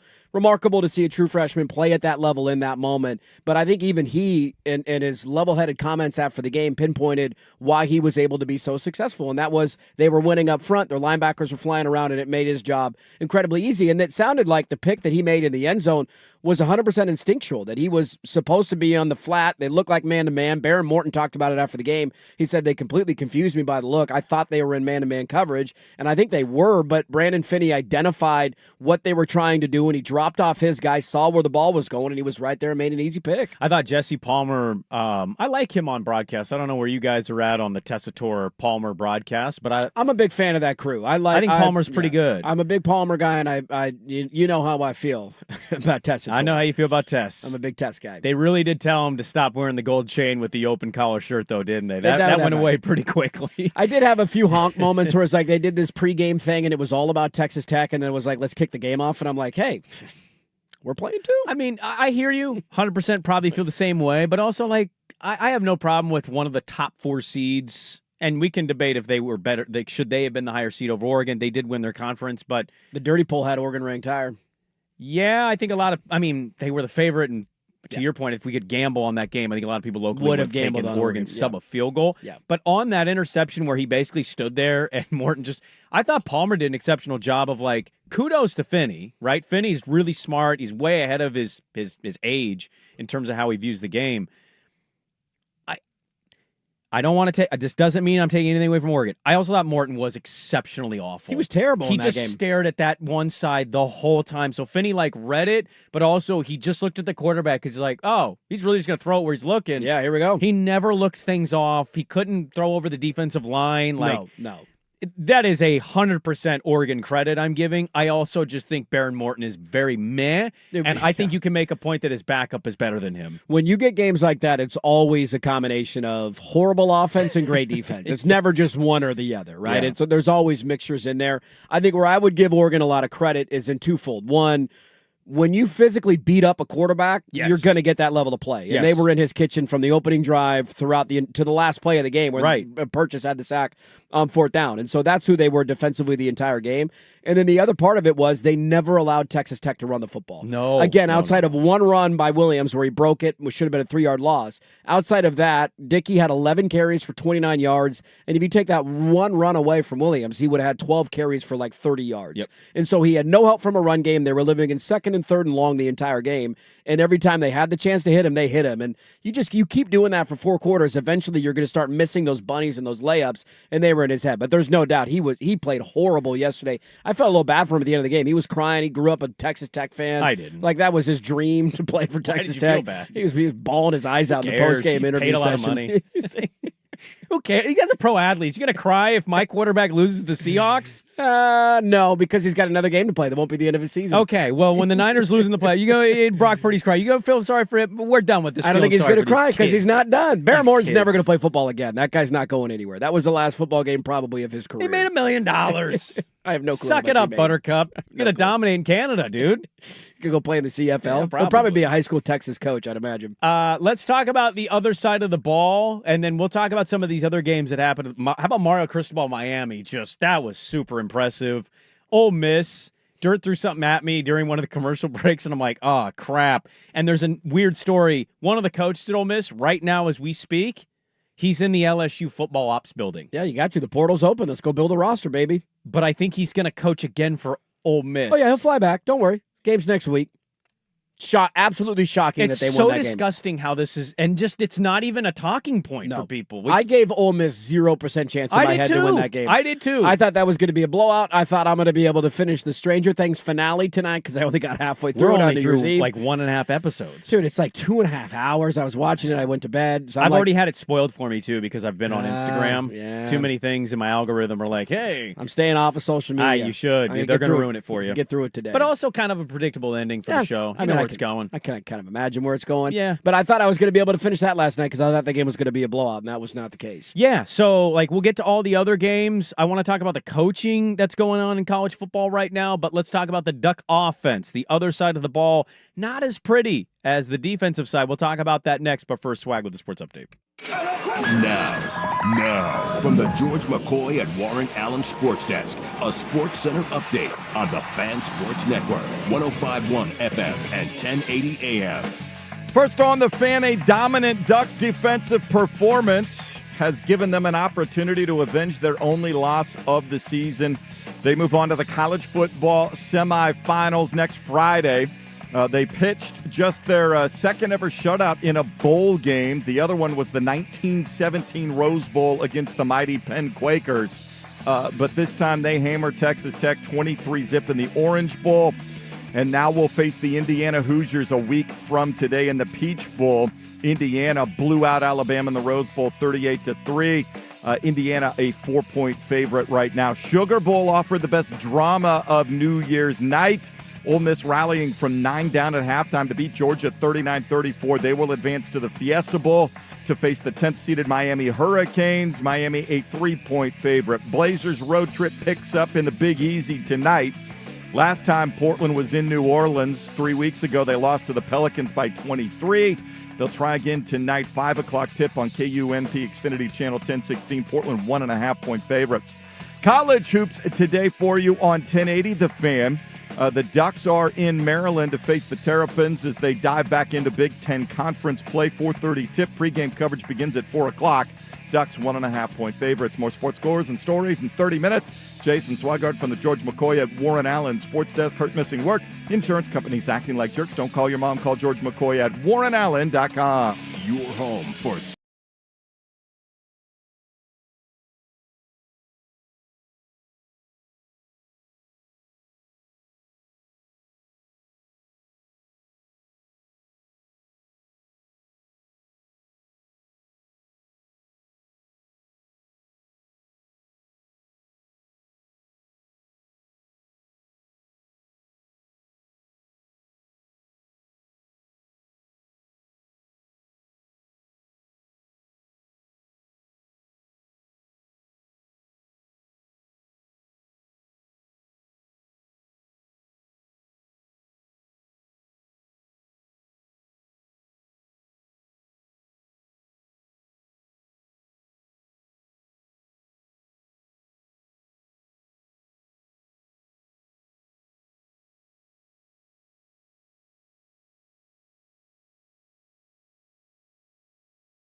a.m. Well, big breaking portal news. Kyle Casper's in the transfer portal, Duck fans. One that never happened. Love you, Kyle.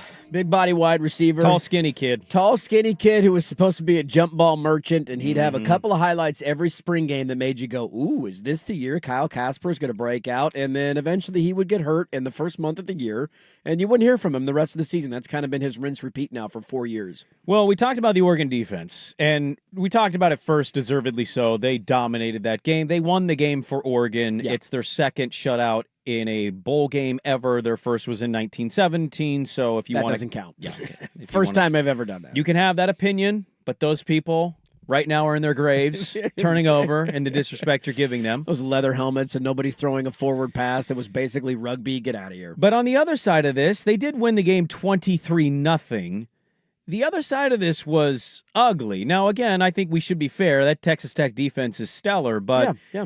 After an opening drive, which was pretty impressive, it was just the tight end show on the opening drive. You were an inch away from scoring a touchdown if Malik Benson holds on to that ball, but a terrific play by the DB as they're going down to flip it out of his hand, then you take a sack and got to settle for a field goal. I thought Benson was stellar again. He has proven to be your number one right now with Corian just coming back. Still no Evan Stewart. Your tight ends see a lot of of Gary Bryant in this game. I didn't see him He was either. out there, but he was not doing much. After that, you had turnover on downs. Yep. Punt, turnover on downs, field goal, hey, downs, oh. touchdown, hey! Interception, field goal, missed field goal. What? Touchdown game. My favorite part about the missed field goal was it was 16-0 and the game is over at that time, but I was watching with Teddy. And Sappington has been great, and he had a great game. He made a 50-yarder, and that was the field goal to make it a 3-score game. So officially ending. It's definitely. I mean, it was over. It was already over, but yeah. And I just remember I was sitting there yelling at the TV. Why? 36 yards too. Why? It's right in his wheelhouse. Teddy was sitting behind me, and he goes, "Why?" We were both yelling "Why" at the TV. Dude, that's.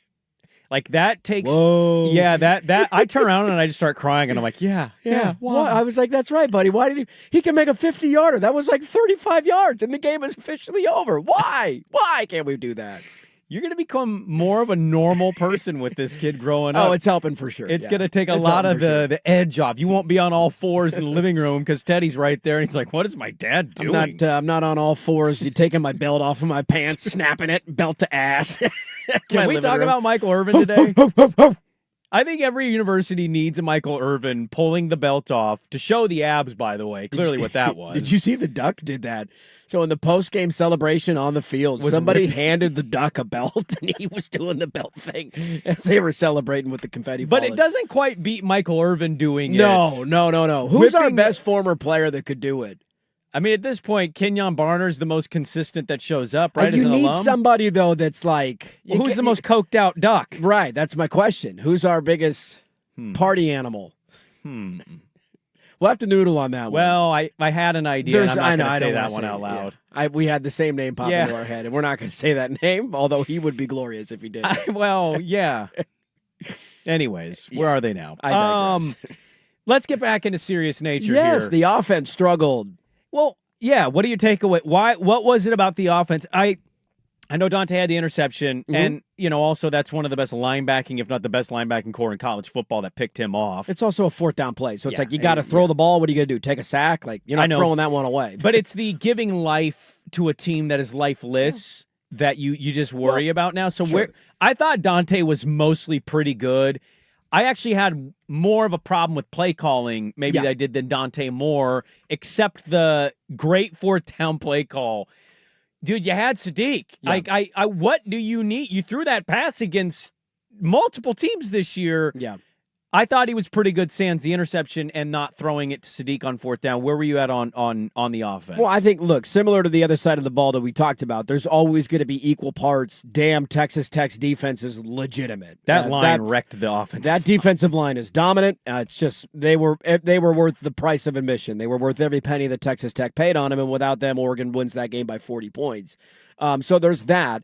And then the other side of it is a lot of dumb stuff that Oregon did. Like, Oregon did so many things in the first half We just can't snap the ball anymore? When did that start becoming an issue? Now we just can't hike it? So here's the thing. I actually thought one of the snaps was actually Dante not catching it. The One other of them, was yes. not a handoff pull. And then there was the one that he scudded on the ground. He threw a ground ball. I think that was after the pick, if I'm not wrong. Yes. And you're in scoring position, and you're like, okay, now we're not in scoring position That took anymore. him out because Yeah. it was like great field position set up by the defense. Yeah. My only thought on that is I kept wondering throughout that game, especially watching Bailey be a monster. Mm-hmm.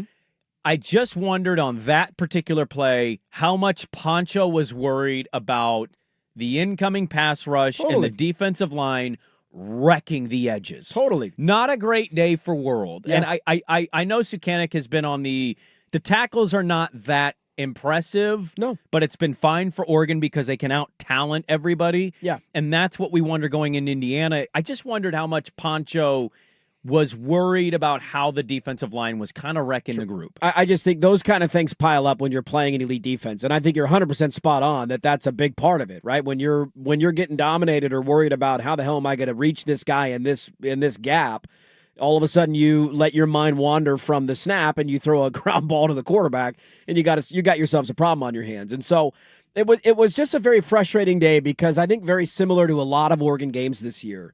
They were so close to separating and breaking that thing open much earlier than they did. Now, to your point earlier, like 6-0 at halftime felt like it was 28-0 because just Texas Tech's offense wasn't doing squat.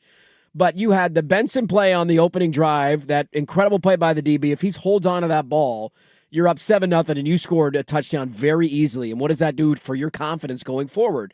Instead, they hold you to a field goal. Your second drive, again, you move it all the way down. And then I agree again with the point. I didn't like the play calling on 4th down. I agreed with every decision that Dan Lanning had. Sands won. The only one that I didn't love was the one that Dante ended up throwing the pick on. That was around the 40-ish, 45-yard line. Because the defense it's was not budging. 13-0. Like, put him inside the 10. They're agree. not going anywhere. I tend to agree with that. I get what he's trying to do. It didn't backfire on him, but that was the only one that I was like, man, when you're inside the 5-yard line, I just have a rule of thumb of go for it because they got to go 98 yards, and 3 points inside the 5 almost feels like an L. So I want to play a cut with Dan. I mean, we can play this cut. He's a 4th down. He's an aggressive guy. We know that about him. He's always been this way, and I do love it most of the time.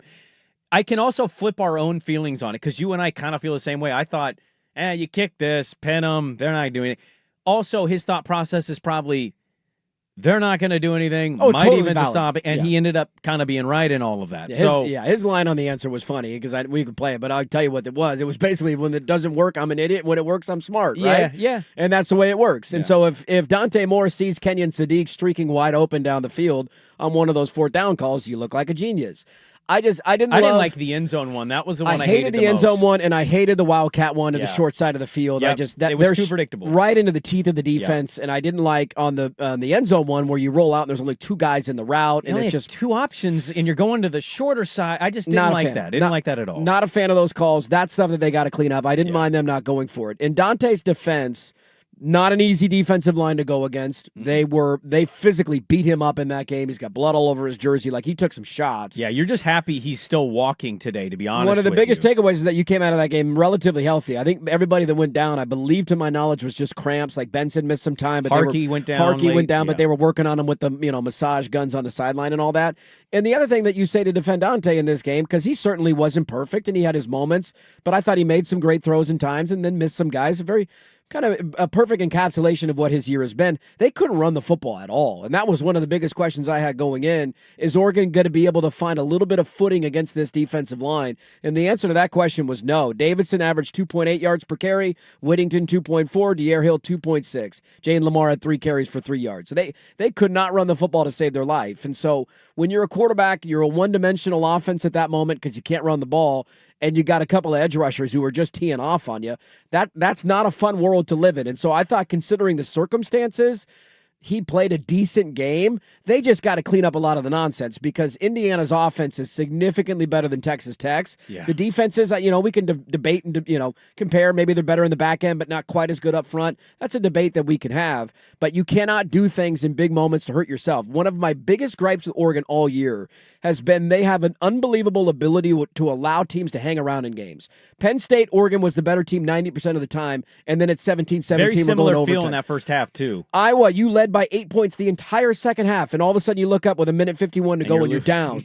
USC, they had how many chances to score and make it a 3-touchdown game, and they couldn't do it. Washington, multiple opportunities, and then all of a sudden you're like, wait, this is a one-score game in the fourth quarter. They were the better team in all of those games, but they let the opponent hang around. So that's my main gripe offensively, is that you just got to find a way to put one of those into the end zone. Thankfully, their defense set them up with an easy touchdown, and it was the end of the game at that point. But one more drive would have been great, because if you're up 13, 14 nothing at halftime or 17 nothing, that game is officially over. You cannot let teams hang around. Well, we carry that over. I was going to transition into some of the coaching stuff, but we can push that to the third and the fourth hour of the program. We'll get to some NFL today as well. We know how big of a weekend it is in the National Football League, starting on Saturday, tomorrow, and then going into the Sunday as we figure out all the seeding and the division winners and all that stuff. But let's carry that over, because I think that's the highlight, right? Like, the defensive play is played well. It's the best defensive performance under Dan Lanning we've ever seen.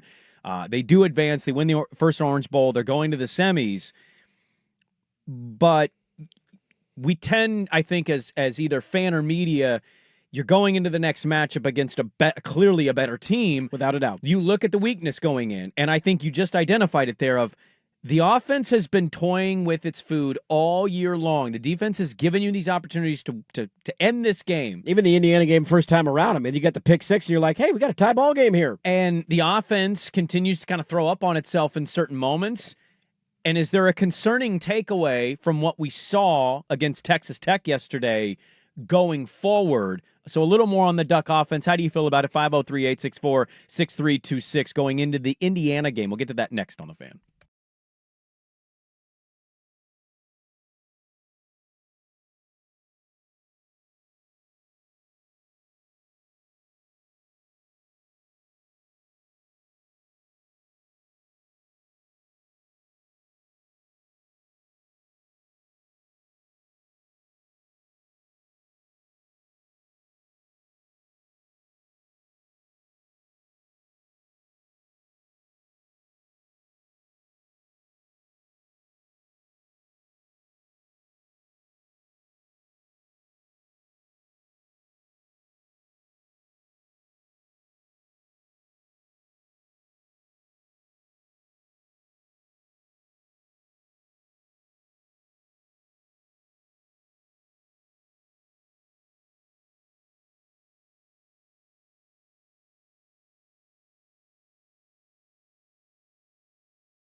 AM.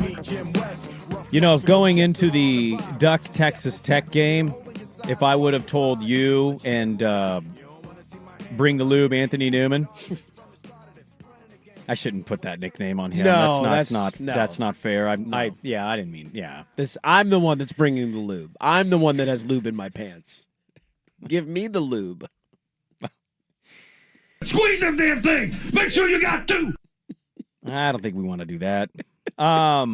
If I would have told you guys going into your 5 a.m. pregame show that you clearly did live. We're live on the air. Live and local. New Year's Day, baby. That's the grind that I give you. It's my favorite. It's like when Isaac and Suk used to do the radiothon. It'd be 2 a.m. Like, Isaac here, just hanging out, still here. You're like, yeah, you're really at the building at 2 a.m. Yeah, that's how much they care, all right? But if I would have told you guys that Tuioti had as many catches as Gary Bryant Jr., I think you would have been like, wait, did you say the right name? Did you mean to say Tuioti? I mean, there's a lot of those stats in this game. If you showed me the box score of Oregon's ability to run the football, they couldn't. I would tell you, that's not good. Well, but I think this is a fair thing because I don't know whose defense is better. I know Indiana's defense is elite. I know Texas Tech's defense is elite.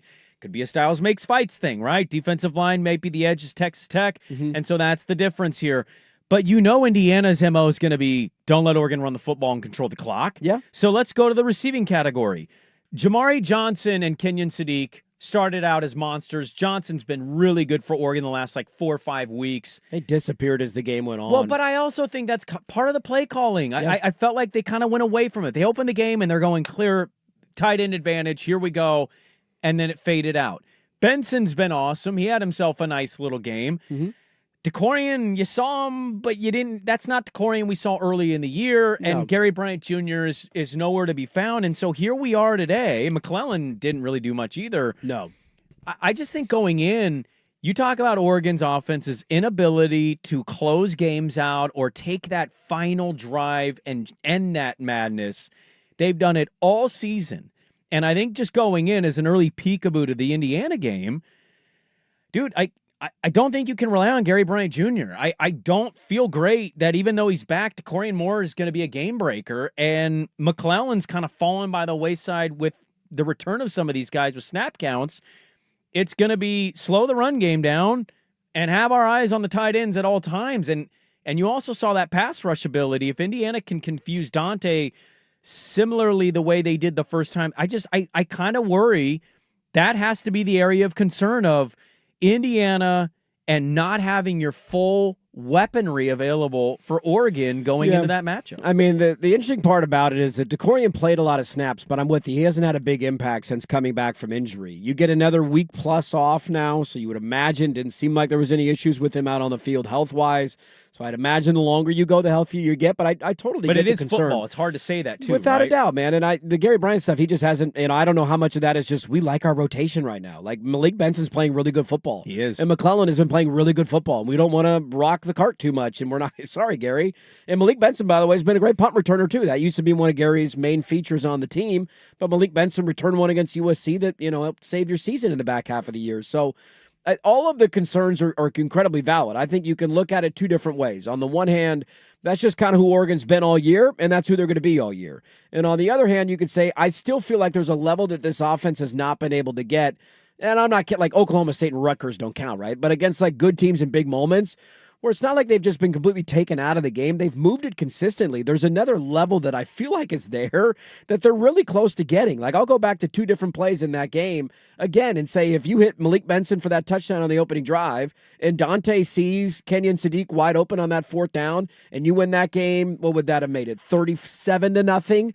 Are you coming in saying the same stuff? And so those are minuscule differences between frustration and damn, what a great day for your offense. How many of those games have you had? Without a doubt, that's who they've been a lot of the year. And yes. so it's a glass half full or glass half empty approach to what you're going to do against Indiana. I feel like Indiana and Texas Tech's defense are drastically different. They're both incredibly talented. I felt like what Indiana did to Oregon, and especially Dante Moore in that game, was more of a mind warp. Oh, for sure. This was we're big and physical and you can't block us. Yeah. And I don't think Indiana has that level of defensive line. That was more of a schematics thing. But they can disguise things really no well. doubt about it. You go back and watch that tape, and I will certainly do that in the next week before the game. The majority of the sacks that Oregon gave up, because I want to say Dante was sacked 5 times, 6 times, something like that in that game. The majority of them, 6 times in the game, the majority of them were coverage sacks. And it was Dante just I saw a picture, and now the picture's different. Hell, yeah. And it's a play-action pass, and I'm holding the ball. A couple of them were him just running out of bounds, not throwing the ball away. And so it was a slightly misleading stat. And you can go back and look at some of the box score stuff. Go look at the yard per carry for Oregon's running backs in that game.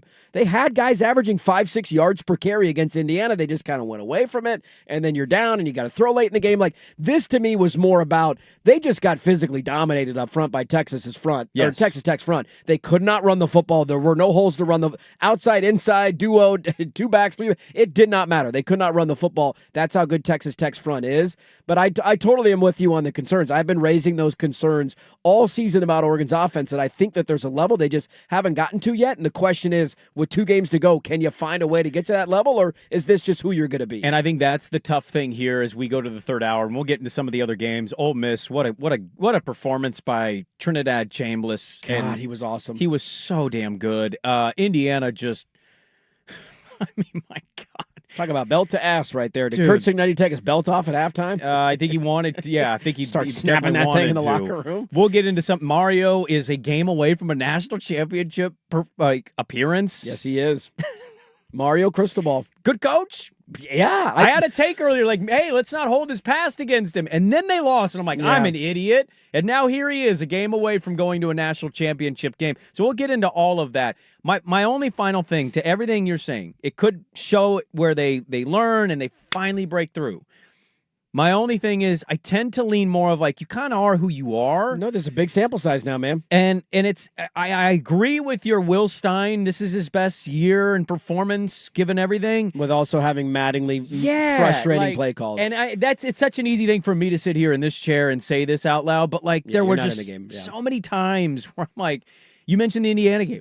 Why aren't you running the football anymore? Yeah, they just went away from it. 4th down, you're in the goal line, like roll out and give 2 targets when there's like 6 dudes over there for Texas Tech. Like, just throw a jump ball to Sadiq, dude. Get him the ball. God. He's a freak of nature, man. Put him and Johnson out there together. Good luck guarding it. So there's just times where I think it's also a little bit of play calling. No doubt about it. Completely agree with that. Somebody texted in earlier, and I agree with the sentiment.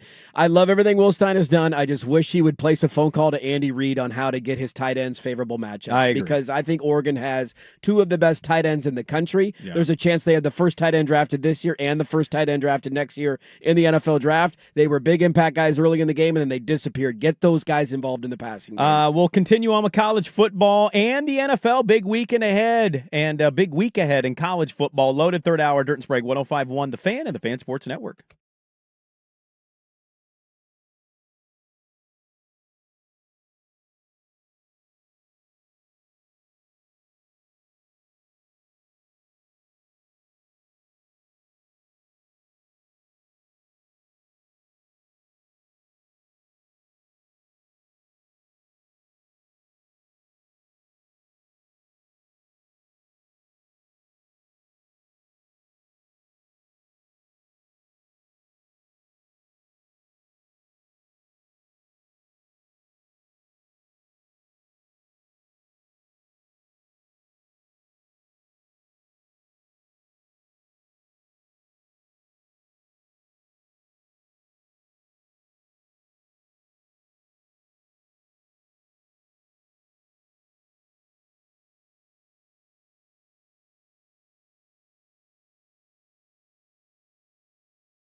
Now, from the George McCoy and Warren Allen Sports Desk, a Sports Center update on the Fan Sports Network, 105.1 FM and 1080 AM. First on the Fan, just 4 teams remain in the college football playoff bracket, and the Oregon Ducks among them. They shut out Texas Tech in the Orange Bowl, 23-zip. The defense forced 4 turnovers. 3 of them came from freshman cornerback Brandon Finney Jr., and now Oregon can avenge their only loss of the season when they take on Indiana in the Peach Bowl. The Hoosiers left no doubt beating Alabama 38-3 in the Rose Bowl.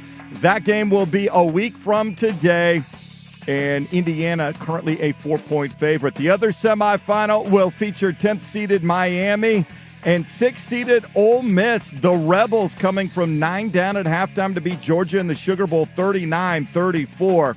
Hurricanes currently a 3-point favorite. Blazers road trip stops in New Orleans tonight. Blazers hoping to fare better than their last visit 3 weeks ago when they lost by 23. 5 o'clock tip on KUMP Xfinity Channel 1016. Portland's a 1.5-point favorite. Oregon Ducks dive headfirst into Big Ten Conference action. They're in Maryland to face the Terrapins. You'll hear that over on 1080 The Fan beginning at 4 o'clock with pregame coverage. Tip just after 4:30. Ducks are 1.5-point favorites. More sports scores and stories in 30 minutes. Jason Swigard from the George McCoy at Warren Allen Sports Desk. Hurt and missing work, insurance companies acting like jerks. Don't call your mom. Call George McCoy at warrenallen.com. The home of prime.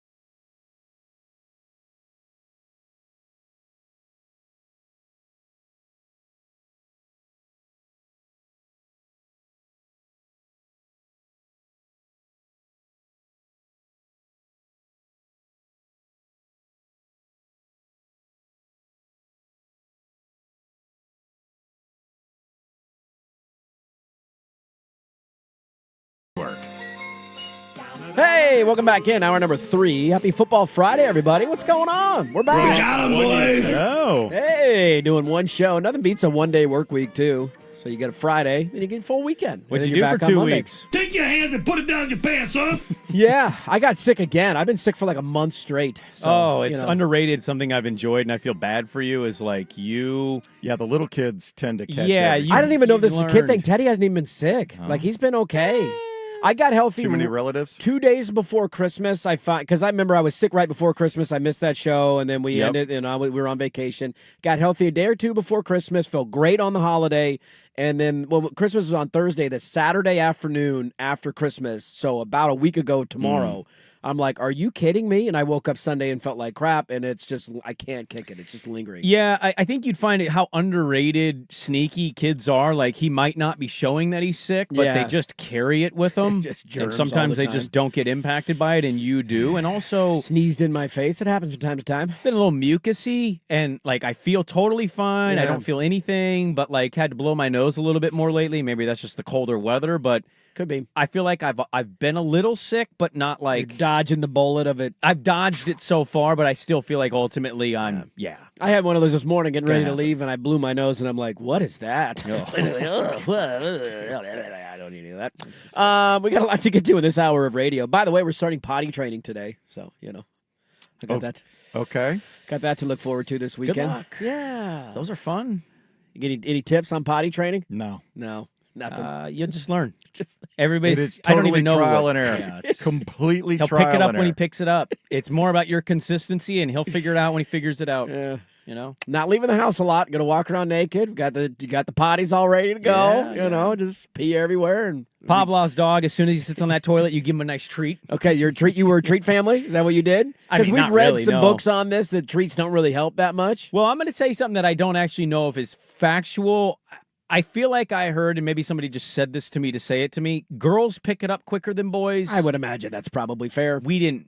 We're a pretty stupid species. My oldest figured out a little quicker than my youngest, but largely it was pretty cool. I mean, we've read that it's like, give it 3 to 4 days and then you should be all right. So we're starting today. Hopefully it's What do you wrapped mean, up. all right? Like they're supposed to pick it up after a couple of days. No, that's not happening. Couple of days. Well, no, I mean like to the point Couple where of weeks. No, I mean I know there will be accidents. Like I'm not saying it'll be fully like we're not cleaning anything up. It but just like depends who your kid is. the That's not basis, accurate. the base level of peeing in a No. toilet, we're not going to have that down by No, Sunday. Is that what no, you're telling he's me? gonna piss his pants He's going to be peeing his pants next week. You pee pants? Miles Davis peed his pants. He's pretty cool. Well, that's what my weekend's going to be. So, at least I'm going to be on the couch watching. I can't go anywhere because he's, we got to pee every 20 minutes. What so. mommy blog did your wife read I that don't know, said man. days? I don't know. I dude. wish it was days. I'm just going by what I'm told. I'm not reading any of this stuff. We'll make it up as we go. I'm turning jock jams on. You know what song he's really into right now? He learned the word boom. So we've been playing, still slaps to this day. You remember the hey, boom, boom, boom, dude, we bump that thing all the time on the speaker. So maybe that would be his treat if he goes pee in the toilet. How about Ole Miss in Miami? Bigger surprise. Has to be Ole Miss, right? It has to be Ole Miss because of their circumstance. Yeah. And look, you guys know me. I've been a Miami, not Ohio State guy, but to watch them be up the way that they were, that shocked even me.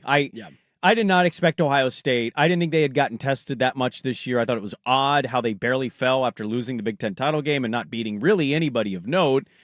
And I thought Texas Tech could have made a great claim that they should have been ranked higher in the top 4 seeding of the thing. But shut out in the first half, 14-0. Yeah. They showed some of the Skycam overhead shots. That pick six was an incredible play. Oh, that was a great play.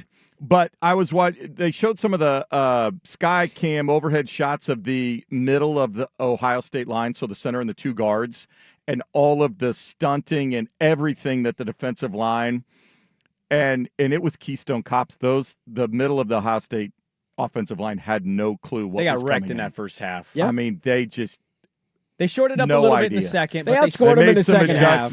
I mean, Miami, to be fair, scored 2 offensive touchdowns. Yeah. It was because he had the pick six in there. They scored the first one that they scored, then there was a pick six, and then they didn't score again until Ohio State let them score with a minute to go in the game. Those are the only 2 offensive touchdowns they had. Miami, I mean, look, you could say this probably about all 4 of the remaining, except we'll see what Indiana does. But, Miami's just going to ugly their way to a national championship if they're to win the whole enchilada. That's their recipe. 2 touchdowns and a field goal, and then hope the defense does a score, just gets enough stops, and that's the recipe for them. Carson Beck, do not turn the football over, and we have a chance to beat everybody. I think given our conversation, you could say the similar thing about Oregon. Their defense is stellar, and their offense is going to shoot themselves in the foot from time to time. But, dude, I think it has to be Ole Miss to answer your question because Chambliss, what he did in the second half, going 12 of 12 before finally having an incompletion, he played like the best quarterback of any of the quarterbacks remaining. And I mean all respect to everybody involved here.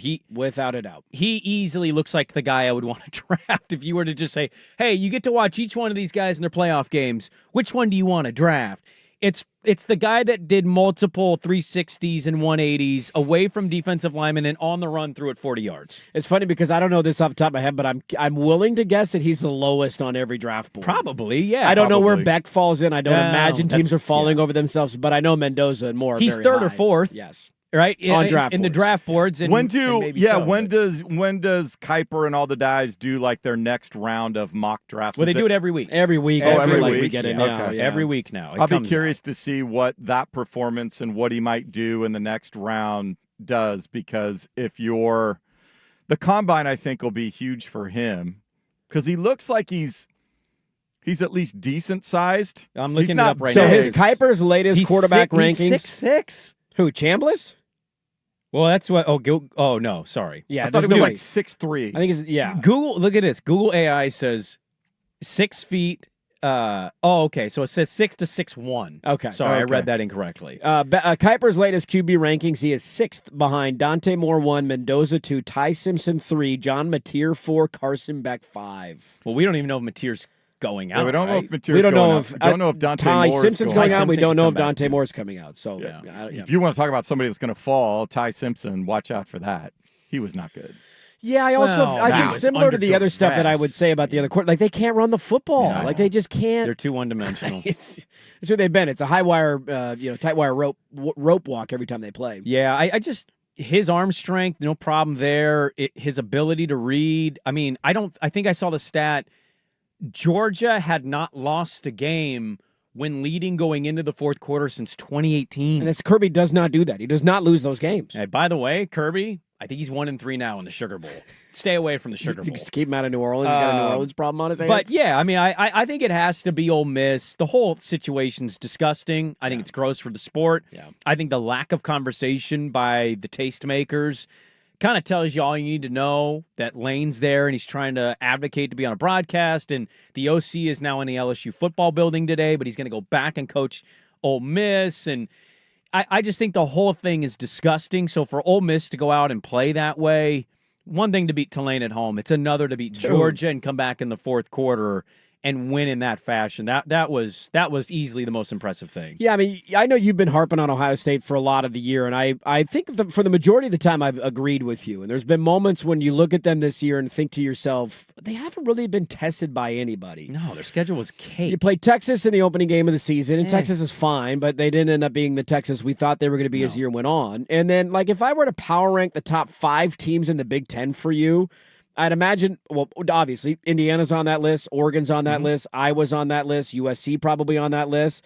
So then Ohio State would be the other of the top. They didn't play any of the other top 5 teams in the Big Ten. Even with USC, I don't feel good on that list past a certain 3 no doubt. Michigan. And I'm not. That was it. And Washington, they beat, who was fine, and 8-4 this year, and that was a close game at halftime. But I think the point being, there's been this weird balance for me this year with Ohio State of, on the one hand, they're Ohio State and I know the talent profile of the roster, and so and they just won the national championship. Yeah. While also simultaneously but they haven't really played anybody. So I've seen both sides of the argument. I think I lean more on your side. If I would have gambled the game, I would have taken Miami plus the points. That's a lot of points, dude. A lot of points, man. We saw them against Indiana and they bogged him down offensively, and Sayan hasn't really been tested against elite level defenses.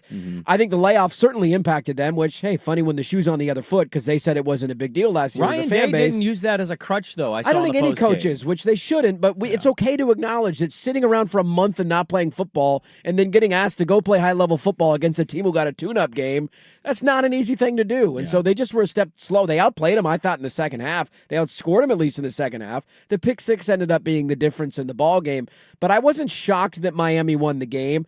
Genuinely, head sewn to the carpet, shocked that Ole Miss won. Same. With everything going on with their coaching staff being gone, all the chaos and craziness, you're playing a team who I think we would all argue by the end of the year, Indiana and Georgia were playing better than anybody, and Georgia just dominated Alabama in the SEC title game. And yes, they had to deal with the layoff, and that was a thing for them, and they weren't perfect offensively, but just that one to me was, oh my God, there's not a person alive that filled out their bracket that had Miami versus Ole Miss on that side.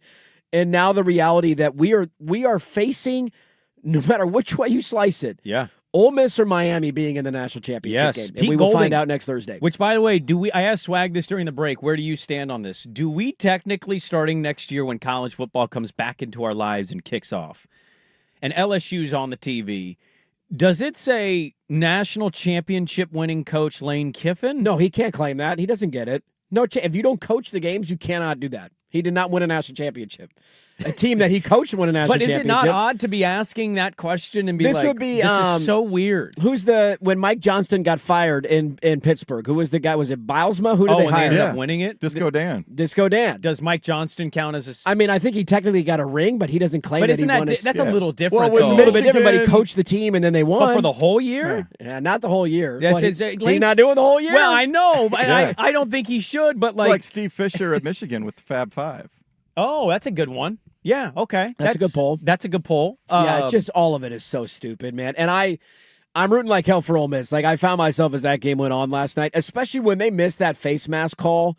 Dude, that was egregious. How do you miss that? I don't know. That's out in the open with the ball carrier. The There's 4 officials staring at it. And then you have to punt the ball right back to them, and then they go down and tie the game, and you're just like, and then they got the PI call on the next drive, and you're like, so they're getting the whistle. I am all for. Yeah. I forget which NFL coach was all for it. Maybe it was Belichick. The Sky Judge face mask thing. But you come back and retroactively call it, dude. No, I think coaches like the challenge. You should be able to challenge anything when it's that bad and that missed and that obvious. Not the Sky Judge? Even if there's a face mask. We missed it. 15-yard penalty. Yeah, just convene after the play. That's easy. If you're willing to convene after a play to tell me there's 1 second left on the clock, which, by the way, can I ask you guys a question on the air? Don't get me started on the end of that stupid football game. Why was Georgia allowed to run a play? Because if you fall on the ball, it was technically it's fumble. A technical. So it was an onside kick, and he just fell on it. He didn't try to advance, get up and run. He fell. They said the rule is the clock doesn't start. So it's essentially the same as a fair catch. If you simply fall on it and you're on the ground. Okay, so they kicked an onside punt? Is that what they – because I left the room. I thought the game was over, and I came back and I'm like – No, it was an onside kick. He squibbed. But I thought you had to free No, It's a free they kick. changed it. It's a It's a free free kick. What it's are free we kick. doing here? Dude, don't get me. They had to push the stage off I the damn field. walked out of the room. I was Yeah. doing something. I came back and I'm like, Georgia's running a play, and there's 1 second left on the So clock. What here's- is happening right now? I was at my brother-in-law's and I was watching the game on my phone, and we're also playing a family game, and I'm like, dude, they're gonna do this? And as it was my turn for the game, I look down and Georgia has the football. It's 39-34, and I'm like, wait a minute. It was 37-34. What happened here? Right. And then I went back and I went back and rewound. I saw and the watched it, safety. and I'm I just like, thought the game was over. This at that is point. The ball stupidest did hit thing. the pylon, and there was a tick left. That is outta accurate. here. End the game. But End the game. At that End point, the I'm game. By the like, time the stage is on the field, It's the game is ridiculous. over. they're Yes. shooting confetti off. It's Agreed. If over. there's confetti in a stage, what are we doing? If Georgia players are hanging their heads crying on the sidelines, the game is over. The game is over. That- We've got the final call from the Ole Miss radio guys with the whole pitchy woo woo play and God, all that that. was the longest pitchy woo woo. And it went on a minute, and you could tell how disgusted they were that the refs basically ruined the. Can I give you one more take? the whole celebration The whole of celebration, it. Imagine yeah. if an Ole Miss player, by the way, on that play, like gets hurt Gets too, hurt or and you're like, something, yeah. oh my god. If we're gonna agree, Sky judges should bump in and just like, hey, everybody's seen the replay at home. It's clearly a face mask. Give them a face mask penalty. Why is the play allowed to continue if there's a forward pass on the lateral forever play? Totally, if it's an offensive The penalty, play's blow done. it dead. It's Blow done. it dead. We know where this is going. It's not going to count. Call it dead. Yeah. Stop this 8 more, and then somebody gets tackled because somebody could get hurt. So stupid. I hated it. We need to change that right now. But I will say, Ole Miss being down 21-12 at half, everybody and their mom thought that game was over. especially when they got the way scoop they and score. butchered Game the end over. of the first half. Yes, couldn't get the field. I thought it was just And a you're like, disaster. okay, they're bumfuzzled right now. Yeah, Bumfuzzled. I like that. Bumfuzzled? bumfuzzled is a great word. Who you doing? Bumfuzzled. What a day for you. You're on a roll today, Swigard. you are. Look It's at a you. new year. New year, new you. Is that what you're telling me right now? Did you have a synergy for Rashad and Joe? Were they did. bumfuzzled while we were out? Was the audience a little bumfuzzled that we weren't here doing shows? But I we're think back they today? were.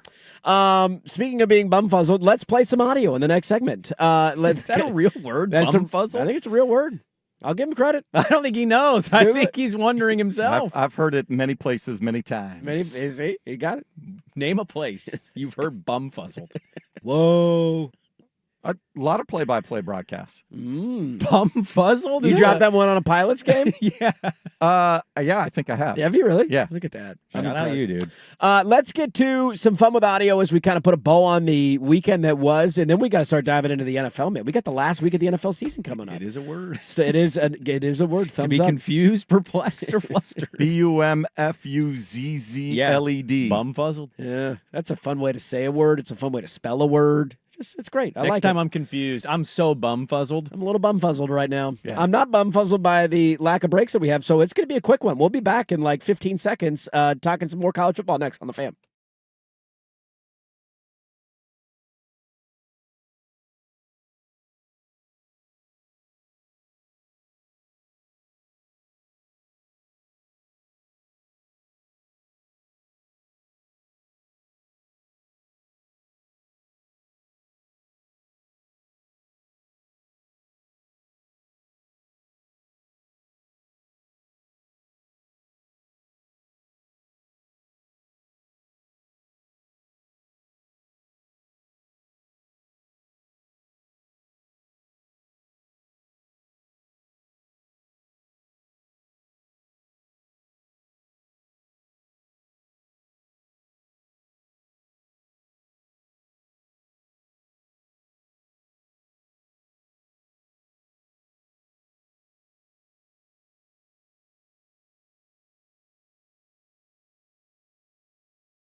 FM. All right, let's ask a question of how do we handle this. Now, I'm not rooting for this outcome because it would negatively impact me, but I can understand the rooting interest. I think if a lot of people in this playoff are Indiana and their story, how do you not root for that if you're just a general college football fan? You realize everybody outside of the green and yellow is rooting against you, right? Because Without that a team doubt. is so likable I get and it. fun. Can I also ask something? Now, I have a mantra that I love bringing up from time to time. Is it? Am I right? Is anybody giving us? I feel like everybody's going to pick Indiana to win this game. Well, I think Duck fans will certainly. I think Oregon's going to keep it a really close contest. But yeah, I think majority of America is going to pick Indiana. Nobody's giving us a chance. But also, based on what we've seen, rightfully so. Yeah, That I got no was problem. so I'm not impressive. arguing against it. I'm just Yeah. asking: is my statement finally It's correct? finally accurate. Finally accurate. Yeah, it's finally Okay. Based on Hey, chip on the based shoulder, the baby. That's previous right where I wanna meeting be. and how it went down, and now Signetti will rub some people the wrong way. You still think he does, huh? Wait, I'm why not do you saying say that? all. Why do you say that? Uh, I think he's weird. And I think people he's enjoy- tampered it way down this year. I think his whole Yeah. thing he said was last year I felt like I needed to do something to put us on the map, Yeah. and I knew this would help us put. oh, I'm not saying be put on the anybody map. that's paid attention. He's not talking a lot of S this year. He's not doing the Google me. And he we certainly- beat team, And like I don't think we're going to get much of anything from either Lanning or Signetti. I think there is a healthy respect between those two for what each other has Oh accomplished. yeah, they're not going to talk trash. And the other storyline, I don't know if you guys mentioned it, and I was doing something else in here, but all four head coaches are former Nick Saban assistants. Yeah, they are. Yeah, That they are. we don't need to give Nick Saban. He picked Alabama to win that game, and Of course they he lost by 35. So I don't really want to give Nick Saban a bunch of flowers today. I'll say this on Signetti: he hasn't done it, but also he does it in little subtle ways that, like, it's not. Yeah, the facial reaction after Alabama's fourth down call was essentially talking Well, trash. I think there will be those old, stodgy college football people. One, they haven't paid their dues. I think there'll be a little bit of that, and that he's not. I don't know that he's not respectful of. I don't know, Which I is can see- crazy to say. Which is crazy to say, but I can just see some, people in the blue bloods and that sort of thing who just cannot wrap their head around Indiana being the best football team in the country this year, and Yeah. they haven't earned it. They have to go earn your stripes. Which sort is of a thing. ridiculous thing to say, given they're It is. undefeated. They beat Ohio State. they have the three just most beat the Alabama. collection of wins that they have at Oregon over Ohio Yes. State and a 35-point win over the the best number of the one remaining teams. SEC team in the regular season. Well, and here's the thing: is the post game. I can't remember if it was either his on field interview with not Holly Rowe. Who was the other gal? Was it Stormy? No, Stormy was at the Ducks game. Who am I Yeah. thinking of? Anyways, it was the other gal. She interviewed him in the post game, and I can't remember the basis I of think the it was question. Taylor McGregor. Okay, I can't remember exactly what the question was, but his answer was basically, "Well, the reason surprising because what it says on our jerseys." Yeah.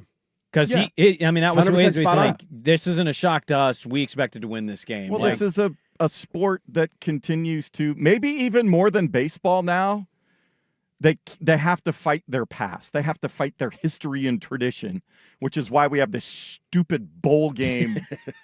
We can't just cut the cord and move on to a playoff. well, the Rose I Bowl think was played at a weird time yesterday to you guys, wasn't it? it Is was that an what it hour always early. is? Oh, they moved It was an up hour earlier, so we didn't. Normally, the Tournament of Roses Yeah. was like 2 p.m. We're kicking that game off Yep. come hell or high water. They moved And it they up.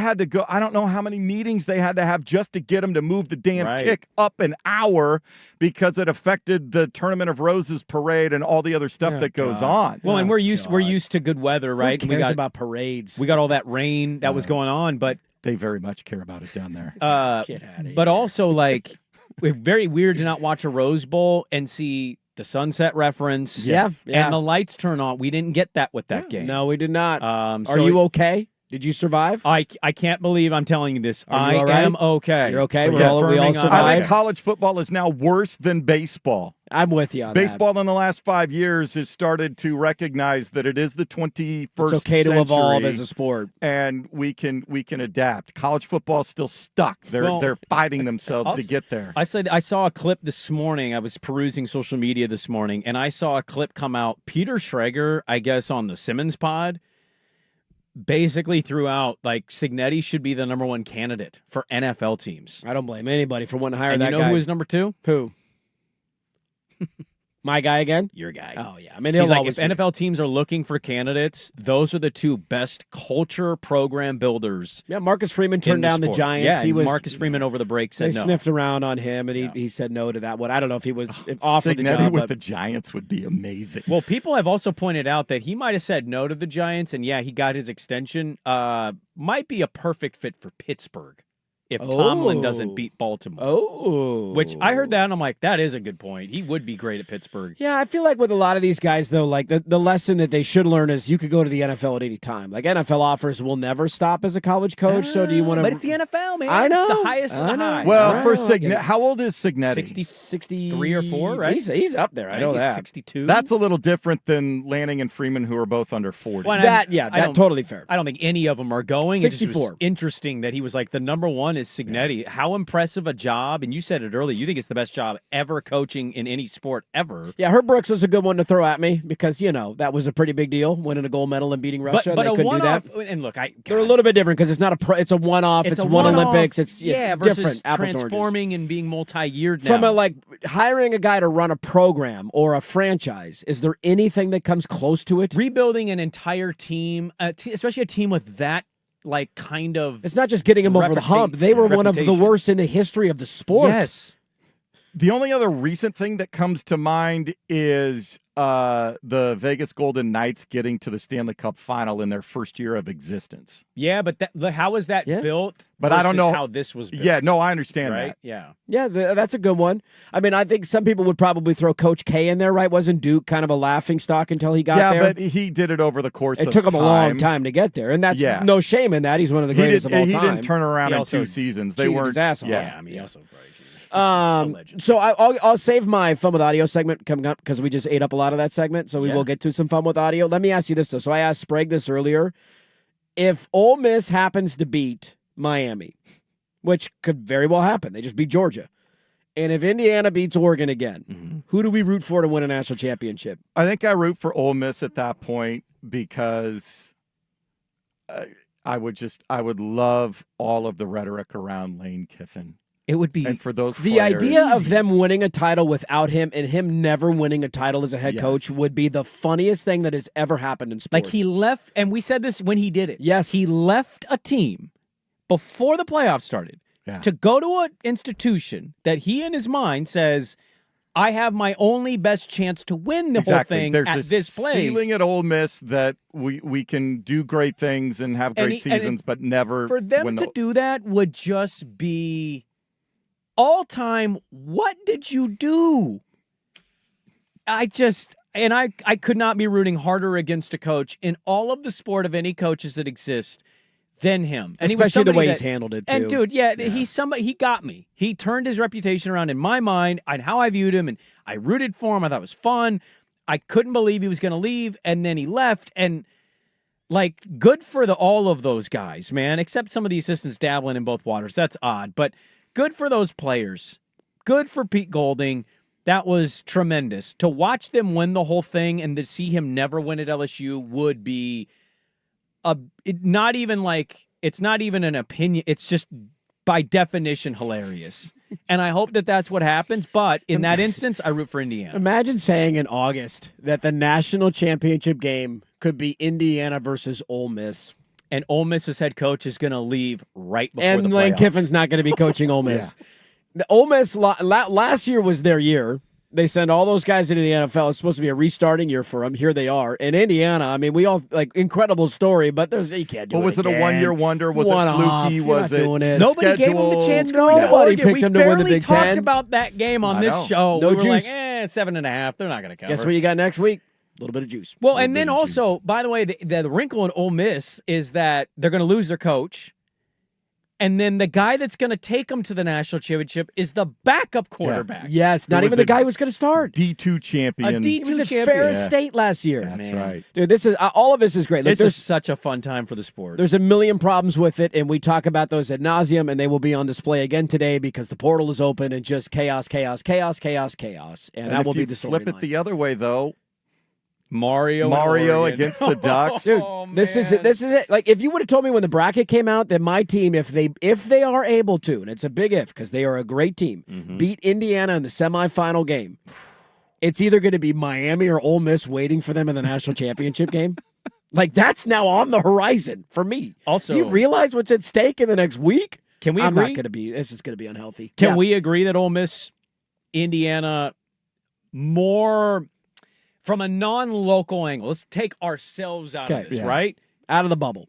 From just a pure joy watching a football game, Indiana Ole Miss seems like it'd be better because Miami Oregon might be 9-6 is the final. Miami Oregon would be ugly. A lot of people hate Miami and Oregon. There's a lot of negativity around that. Whereas Ole Miss and Indiana is more of like, this is fun. I'm more just thinking like points and storyline, like from outside of our bubble, because here in that bubble, Mario and Oregon in the title game, the vitriol that would fly, crazy great for us. But God, this next couple weeks could be unhealthy for me. All right, one final college football segment. Let's have some fun putting some audio bows on this stuff, and we'll start diving into the NFL. By the way, Sprague in the line in the final hour. You got to get your sponsors in. Dude, can we it was a rough week for us as a show. Did I get a draw? Did I? So we'll go over it. Okay. We'll go over it. yeah, I got it all written had down. a weird thing. Well, you put your picks in too early. You didn't have to, but you that's texted them. Weird thing though. The line when we made the Yeah.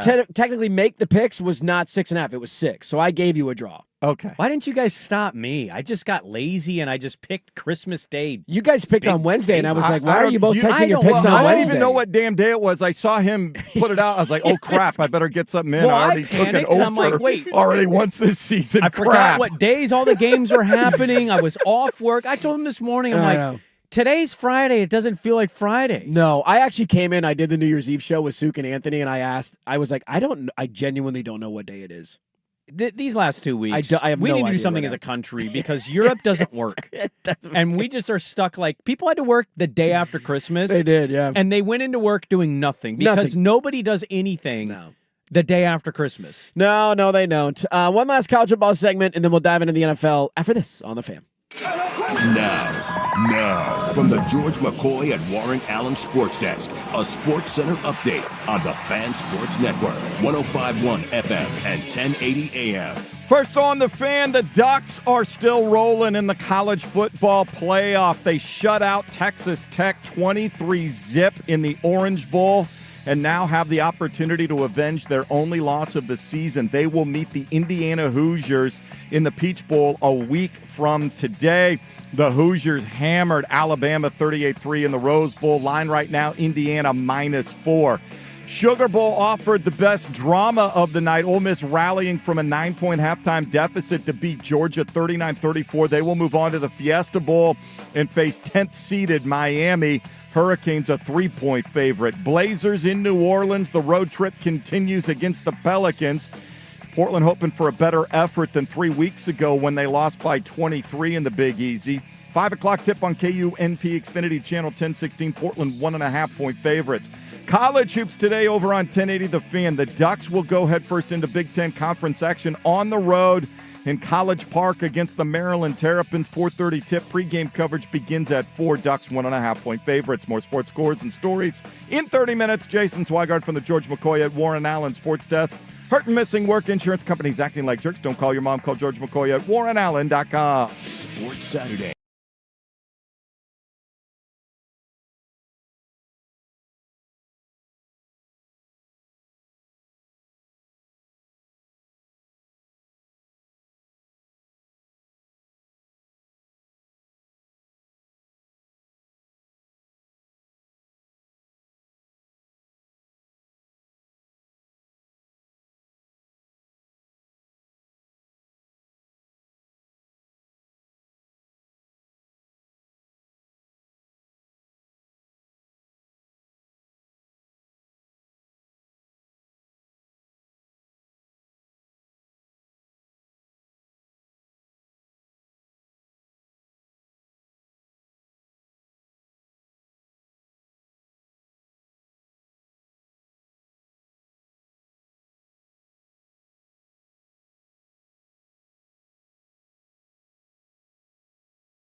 80 AM.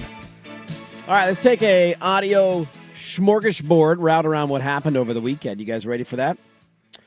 Here is, if you missed the end of the Sugar Bowl, we had people but text in earlier like, hey, I turned the game off. How did the final score end up being that? What the hell happened? Let me explain to you. Here is the final call from Ole Miss Radio in the Sugar Bowl. There's the snap. Stockton wants to throw, looking over the middle. Lots of time. People running down the field. There's a quick toss over to the sidelines. Going to come to the near side. Got to get him on the ground. And he's looking to throw to the near side to Lucky. Lucky's got it. He's hit. He's going to throw it back over to Cash. Cash in the middle of the field at 35. They throw it far side. It's going to bounce. It'll be picked up there by Young. Now back to Lucky here on the near side. He'll flip it to the sideline to Cash. There comes Flags down. He's going to throw it back toward the middle of the field, and it's going to be caught and loose ball. Young flips it again. It's flipped now back, and Stockton is in trouble. He's tackled. Can you put it in the books now? Put it in the books. We got Flags down, though. Let's see what the flags are. Blindside block is declined by rule. The game is over. Yeah. There you go. Yes, sir. Blindside block. That's Bring what the it was. stage back out. For the third time. The third time is the third charm. time.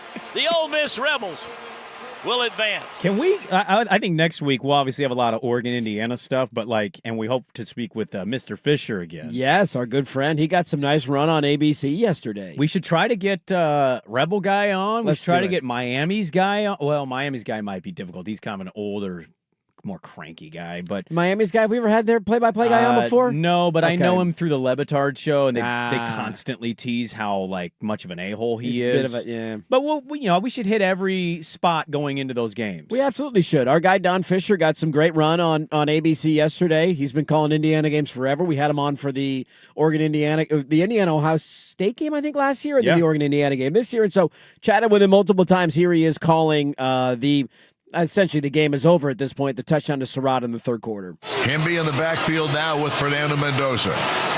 Takes the snap. Fernando looks left, fires it down the field. He's got Surratt. Touchdown! What a perfect throw by Fernando. 24 yards, and Indiana scores again.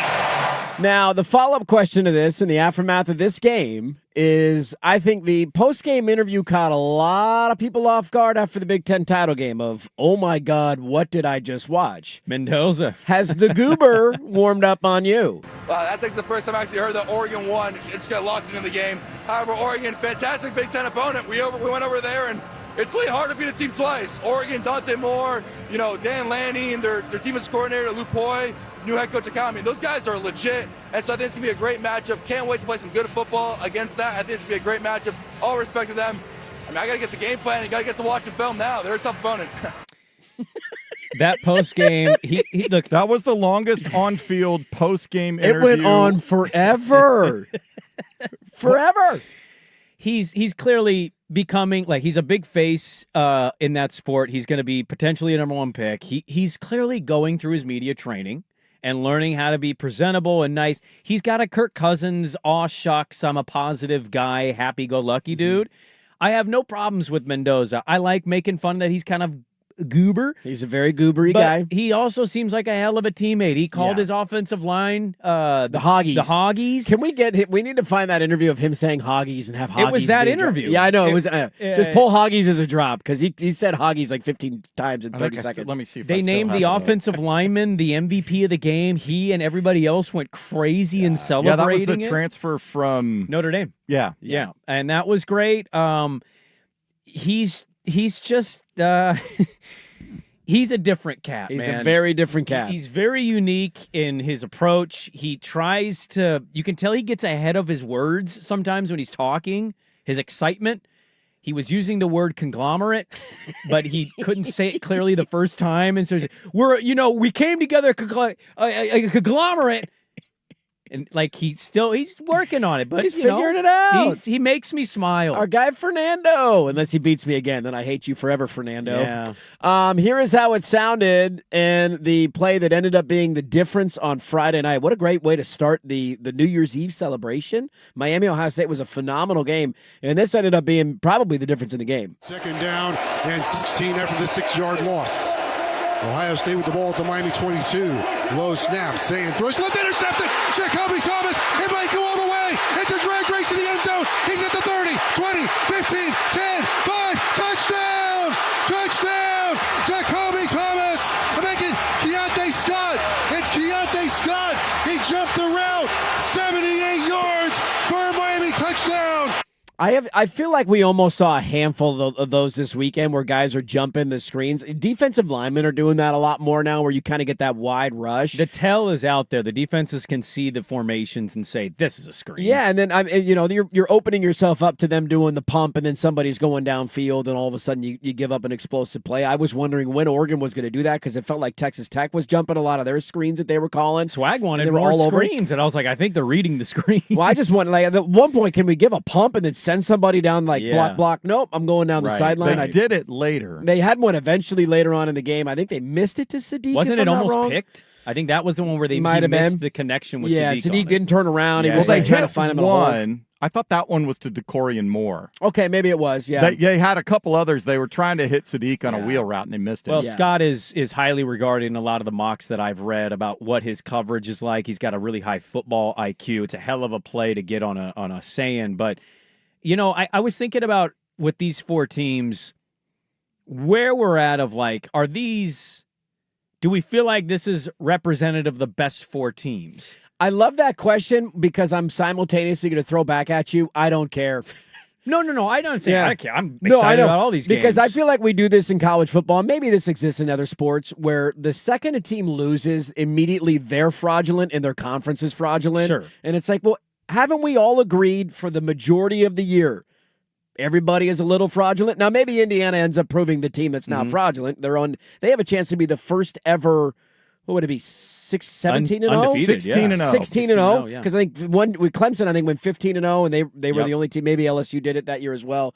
16-0, first time ever. So maybe they're the one that's not. Everybody's got issues. Everybody's got warts, and it just whose warts show up in the wrong time might end up, deciding who wins the title. Well, it's more just I look at it as the NFL style. Like the NFL will give us conference championship games where I don't go in and go, these are the four best teams. Yeah, I don't think Ole Miss is one of the four best teams in the sport. But they're in the Final Four. But if Lane had stayed, I still wouldn't say that. No, I don't think they're one of the four best. From a talent profile standpoint, I don't think they're one of the four best teams in the sport. The talent profile thing is tough because I think if you mix that in with what you've seen, Ole Miss being in that top four conversation isn't obscene. I'm not saying they're a mile away from it. They should have beaten Georgia the first time they played it. I don't know about should have, but they gave up. You don't think so? Georgia scored every time they touched the football. Literally every time they touched the football. The second half in that fourth quarter were really the difference. They touched it 8 times. They scored 8 times. I'm just saying, Ole Miss was leading that game. They were for sure leading. And then Georgia came back and ended up kind of running away with it. No doubt they about had it. opportunities in that one. I just like that we've gotten to a point now where we have to ask that question because that's great for the sport. It used to be. This is kind of the phase that the NBA was in, and maybe OKC is going to blow this up and win 17 straight titles. But that was the NBA for a long time, right? Like you felt like going into the year, you could say this team, and this team are going to win or be competitive. Outside of that, nobody has a chance. That was college football forever. Let me guess, Alabama, Georgia, or Ohio State, or Clemson. That was like a decade of the sport. And now we're to the point where we're like, Ole Miss? Shout out the Hoggies. Yes, that's perfect.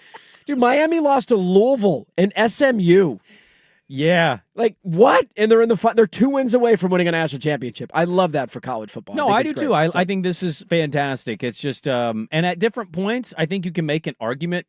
These are the 4 best. Yeah, and to your point, maybe Ole Miss is playing that way now, and they've scaled up, and they were close to beating Georgia the first time. There's no doubt about it. They've been in that top 5-6 most of the year. Oregon was in the top 4 for most of the year. I thought Ohio State was somewhat fraudulent, so they got a benefit. Indiana was number 1 basically from start to now. Yeah, and their Oregon win. Yeah, Miami after the Notre Dame win, I know that was super early, first game of the year, but going into the Louisville game, they were in that same conversation. So yes, they were. We're surprised by some of these teams being where they're at, but also we shouldn't be shocked. And I think this is great for the sport because everybody is close together. You are sitting with a chip on your shoulder, nobody giving you a chance.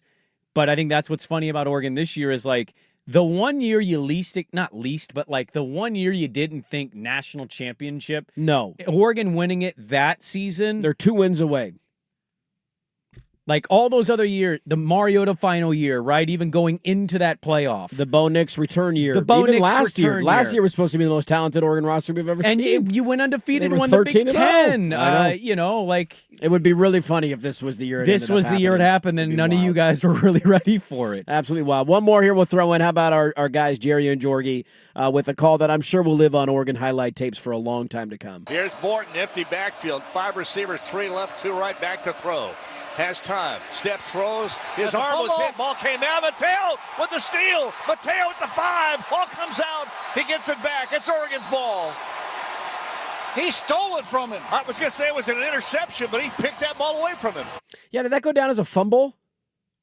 I'll have to look. Well, what else would it be? He knocked it out of his hand as his hand was coming forward, and then he caught it. Isn't that a strip sack? I think so, but I didn't wasn't think his sure. hand came all the way forward. It wasn't coming all the way forward, but I was curious if he had not held on to it, if the ball hit the ground, if it would have been ruled an here it incomplete is. pass. I think it was technically ruled a fumble, but it was kind of a gray area. It was a fumble. If the ball would have hit the ground and he didn't pin it against his hip, would it have been ruled an incomplete pass? That's why I was curious of the call. Because if you go back and watch, it was like they right listed when it his as a arm. fumble. Yeah, right they when listed it as a fumble. It was one of those, like, Yep. was the arm Sacked starting for to 9 come yards. forward, or was it not in forward motion yet? I thought it was right all in the between. way in the back. Yeah, and I he did took too. it off. Yeah. So there you go, little audio smorgasbord from around the quarterfinal games. Fun weekend of football. The Oregon-Texas Tech game kind of sucked. The Alabama-Indiana game sucked. The other 2 games were awesome. We'll see what the semifinals deliver next week. Let's start diving into the NFL. Final week of the regular season. It kicks off tomorrow with some massive games. We'll get into that. Sprague line in the final hour. Back after this on The Fan.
FM. All right, welcome back in.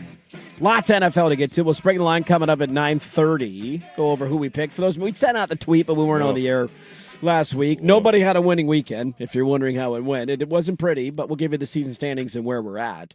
I want to save Niners and Seahawks for the top of the hour because that is a massive game and it deserves more time than what we can allot to right now. But going into the final weekend of the NFL season, let's start with the first game tomorrow. Be honest, trust Tree. We're all living in it. Mm-hmm. Are we excited to watch Panthers and Bucks? The division is on the line. Not excited. I'm intrigued. You're intrigued. Now, why are you intrigued? Because the winner's hosting a playoff. Yes. Do either of you think that, will either of you pick the winner of this game to beat the LA Rams or the Seattle? Would Seattle be ahead of LA if they lose? That's what I don't know. Would Seattle fall to the 5? I'd imagine they would, right? Well, I thought the Niners were, and then somebody broke it down. No, The because if the Niners beat them, the Niners will have swept them. So I think they would fall to 6. So the Seahawks would fall to 6? Didn't they split? They split. I got an email in my inbox here that says Week 18 playoff scenarios. So Yes. should I peruse through that? Yeah, peruse that. Because Seattle might be getting a gift if they lose. Like my Oh, wait, thing, no, yeah, that's right. They split with the Rams. Yeah. But they have gotten swept by the Niners. Yes. And then they swept the Cardinals. This is just telling me that if Seattle wins, they clinch the NFC title and the number 1 seed. It doesn't say what happens if they lose. does not say Because if the Niners lose, they go to the 6. It does not say it. But anyways, no, I will not pick either of those So teams. that's the to part of beat it. them. Like you're going to host a playoff game and you win a We division. just and I watched get that. Seattle and Carolina play. Right, that's what I'm saying. So that's where it's like I get what's at stake. I don't understand the believe- argument, but they're not winning a playoff game. I don't believe. But the Rams lost to Carolina. They did, but I'm not picking that to happen twice. I don't believe Carolina can win a playoff game. Who do we give a better chance to win a playoff game to? Carolina or Tampa? Carolina. I don't say that. It's like I'm happy to say. No, I just love that you Tampa's both lost 8 of answered in 9. half of a second. That was the Tampa, different answer. depending on how healthy there are, They're because not healthy. He's not healthy. Baker is not healthy. They've lost 8 of 9 They've been terrible games. for 2 months, dude. They're sinking like a stone. They're 1-8. I got a futures ticket on them winning the Super Bowl. I don't think that thing's going to cash. Burn that thing. No, That thing is I think dead. Carolina's going to win the game.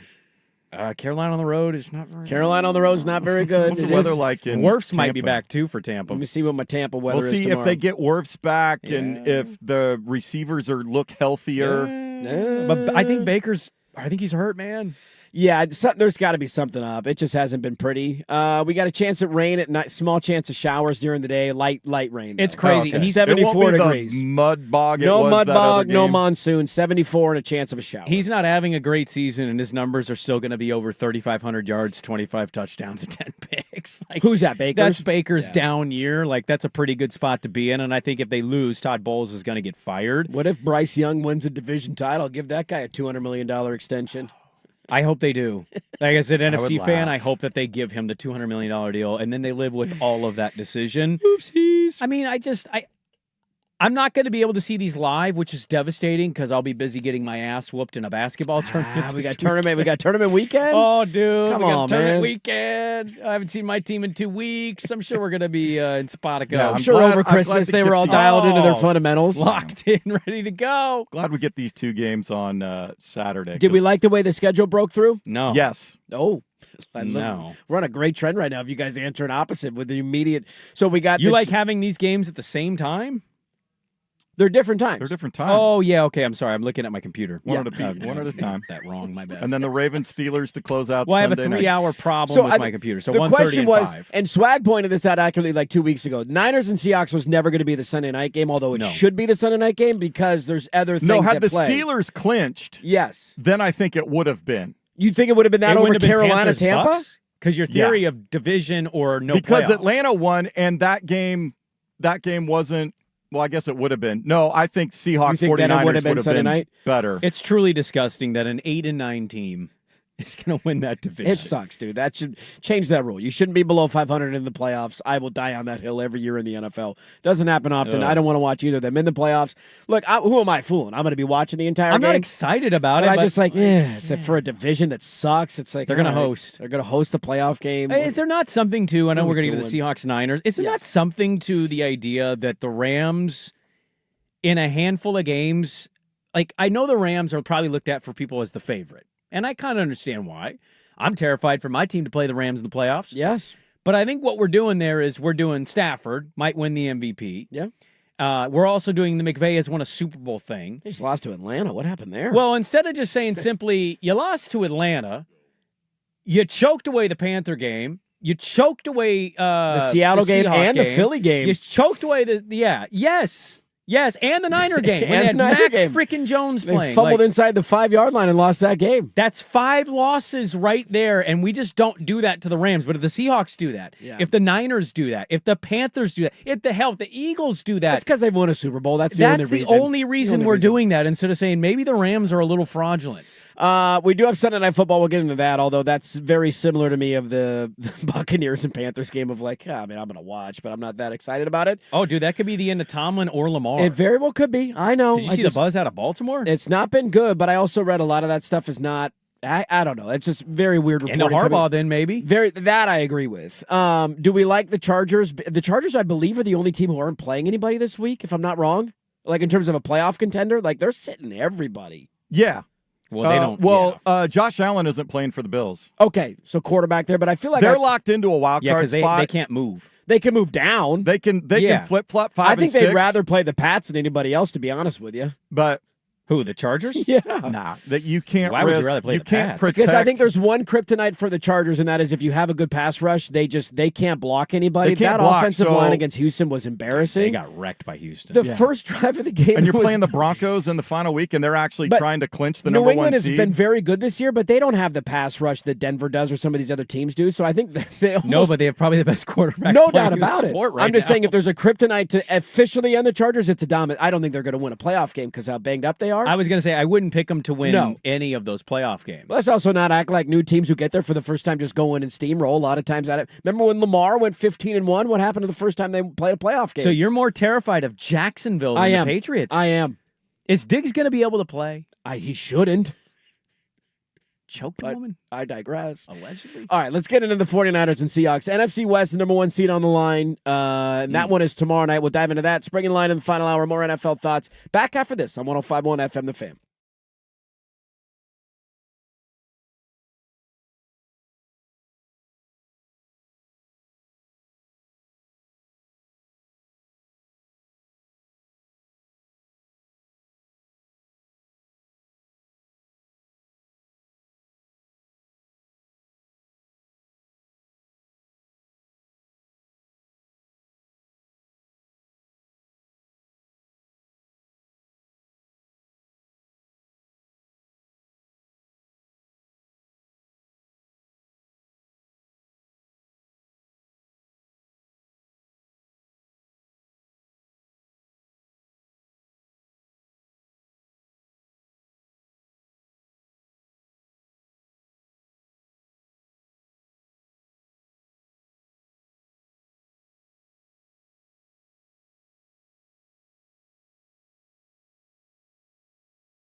Now, from the George McCoy and Warren Allen Sports Desk, a Sports Center update on the Fan Sports Network, 105.1 FM and 1080 AM. First on The Fan, the semifinal matchup set for the college football playoff. They include the Oregon Ducks after they shut out Texas Tech in the Orange Bowl. 23-zip defense coming up with 4 turnovers, 3 of them from freshman cornerback Brandon Finney Jr., and now the Ducks can avenge their only loss of the season. They get a rematch against Indiana in the Peach Bowl. The Hoosiers just obliterating Alabama 38-3 in the Rose Bowl. Indiana right now a 4-point favorite. Sugar Bowl gave us the best drama of New Year's Day as Ole Miss rallied from a 9-point halftime deficit to beat Georgia 39-34, avenging their only loss. They will move on to the Fiesta Bowl where they face 10th-seeded Miami, the Hurricanes 3-point favorites. Blazers, Pelicans in New Orleans tonight. Portland was there 3 weeks ago and got blasted by 23, but they're 1.5-point favorites for the 5 o'clock tip tonight. You can see it on Xfinity Channel 1016. College hoops today over on 1080 The Fan. Ducks back into Big Ten Conference play against the Maryland Terrapins. 4:30 tip. Our pregame coverage will start on 1080 at 4. Ducks 1.5-point favorites. More sports scores and stories in 30 minutes. Jason Swigard from the George McCoy at Warren Allen Sports Desk. Hurt missing work, insurance companies acting like jerks. Don't call your mom. Call George McCoy at warrenallen.com. The home of the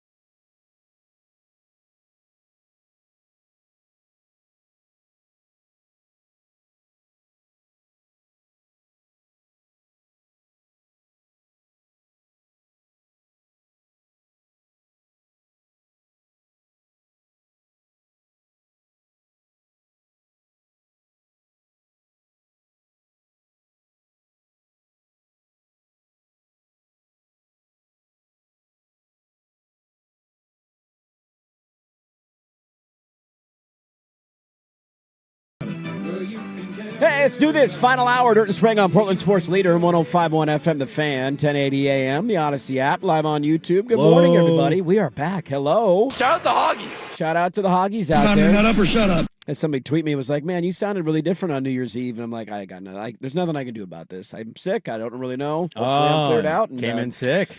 I mean, I'm not contagious, I would imagine, anymore because I've been sick for like a month straight. So at some point, that's got to run Look, out. everybody's playing hurt this time of year. This is what we're doing. Like every movie starts with a guy saying, I'm not contagious. I'm not contagious at all, dude. There's no zombie 28 apocalypse. years later. No zombie apocalypse on the horizon. I could not do the show today because I was the one that wanted to do the show today. And if I would have texted you, hey, by the way, now you're coming in to do a solo show, I'm sure that would have been well received. After you didn't want to do the show today, and I said we should do a show on the 2nd, you want to text on New Year's Day? Hey, buddy, I'm not going to be in tomorrow. Have fun waking up at 4 a.m. and doing a solo show. I've left the studio multiple times. I've not seen a car drive by once. Nobody out there on the road. Nobody's working today. This is for the later crowd of the day. Let's get to Sprague and Line, by the way, coming up 9:30. Get your fake sponsors in, 503-864-6326. I don't know who I'm picking, dude. I got to be honest with you. I don't either. I got to start scrolling through lines. I don't know how we don't all take Broncos 12.5. Stay away from the Broncos is a massive favorite. It's Trey Lance. I know. The Chiefs. I'm just saying. The Chiefs should have beat them. Who was the quarterback in that game? What was that guy's name? I don't remember. I can't even say it. And yet the Chiefs I've are never right there. heard of that guy before in my life. I don't know where Bronco fan is. I think they're going to go and cocky sniff him, Of but course like, you you will, should yeah. be deathly concerned. Everybody should be. I think it's very similar to college football. Everybody has flaws. And if you Yeah, tell me there's a bunch of you're upsets and all these good teams lose in the first round, I'm not surprised in the least. The game of the weekend, though, no doubt about it, is tomorrow night in San Francisco, or should I say Santa Clara. We got Niners and Seahawks, 5 o'clock ABC. I'm assuming this is the Buck Aikman game because both games are on ESPN ABC tomorrow. Is Aikman going to be available, or is he advising the Dolphins now and not? So doing he's applying for. He's kicking around the idea to be a GM. He's not kicking around the idea of being No, GM. he's advising leading the them search of who committee, to hire. apparently. Okay. All right. Why wouldn't you just offer the job to him? Troy Aikman's leading your search, huh? Would Troy Aikman be a good general manager? I mean, Also, who would replace Troy Aikman? Greg Olson, right? Has to be. I would hope They so. would go steal Has Greg to Olson, be. wouldn't they? Bring my guy Gruden Buck back. Olson would be a great call. Let me tell you about this guy. I mean, if you're going to lose Troy Aikman, and I know people are out on Troy Aikman, but I'm in on Troy Aikman. I like Aikman. Yeah, Will Stein will help you shine. Him or Michael Irvin might be my two favorite Cowboys. Give me this guy. Give me my guy back. Pataya Uiagalale. Stop it. Here's a guy. This guy. Stop Let me it. tell you about this guy. Yeah, let me tell. What do you really think about him, John? Why don't you email? Offense. Hey. Can you stop playing this? Sorry, my bad. Niners and Seahawks tomorrow. I'm assuming the Buck Aikman game. We'll just keep going on Yes. that. Look, this is a game where it's really fun to revisit a rivalry that was red hot, about a decade ago, the Pete Carroll, Jim Harbaugh, NFC title games. It's been hot during Pete and Kyle. I'm not saying it hasn't It's just been dominated by one team. Sure, the Niners have largely dominated this rivalry, and Kyle Shanahan has largely dominated this game. They played in week 1 of the season, and remember that? It came all the way down to the wire. The Niners score late, the Seahawks fumble. Yep. It was a really fun start to the season, and we weren't quite sure what it meant for either team. Well, here we are with this game in Santa Clara, and the winner gets not only the NFC West title, but a first-round bye, which would be remarkable for San Francisco for all the injuries that they've gone through. Mm-hmm. Part of me also goes into this game just wondering how it's going to play out, because I feel like you have strength versus strength and weakness versus weakness right now. And maybe some fans of the two teams disagree with me on this. The way the Niners offense is humming right now is impressive. Brock Purdy is playing at an elite level. Now, some of the competition hasn't been great, but you can say that, and then I'll flip it on you and tell you, how do these two offenses just fare against the Colts? Because they played them back-to-back weeks, and it wasn't even a contest of which one looked better. No. One was on the road, one was at home, Yep. and Brock Purdy lit them up like a Christmas tree, and the Seahawks couldn't do anything against Indy in that game. And so I have the Niners offense, who is humming at maybe the highest level they've had in a long time, against Seattle's defense, which is certainly the strength of their football team. Probably won them the game last week against Carolina, forcing the turnovers. And on the other side, the Niners defense can't stop anybody, literally anybody. And Seattle's offense at times has been, where'd you go? What's happening right now? So I feel like it's strength versus strength and weakness versus weakness, and I can't wait to see how it looks. Well, I'm with you 100%. I think this is, they got in the division, I want to say, the NFC West formed the way it is in 2002. That sounds about right. It's when the Seahawks went to the NFC from the AFC. And really, after building it up, they get Holmgren. The Niners go through a lull there. They get Harbaugh. Yeah. And then Harbaugh-Carroll is just stellar television, right? Juicy, Matt, because it came from USC and Stanford. It was perfect. It's color combos too. It's blue and it's red. Like that elicits like a good throwback nature of Cowboys. Niners was once a great thing too. Colors help a lot. And then you got passionate fan bases. I look forward to these games every year, even when maybe one team's more down than the other because of the rivalry of it. But you tell me the 1 seed is on the line of this thing. That is insane. He won't, and I've been on it. I won't beat the dead horse for long. Shanahan's the coach of the year, but he won't win the award because I don't know if they're going to win this game. If they win the game, how does he not win He the should award? win coach of the year if they win the game. If they win the number 1 seed, you cannot. You can in give the me NFC. You can give me Johnson. You can give me Cohen. You can give me Vrabel. They're all great. They're great. All of them. The quarterback was missing 8 games. Yes. The tight end missed 4 games. The receiver, they never got Ayuk back. No. The entire defense is in and out. The defense is out. All their good players. They're all second and rookie year players on defense, aside from Lenore. It's just remarkable the job that Shanahan has done. I'm looking forward to the matchup because you talk about styles make fights.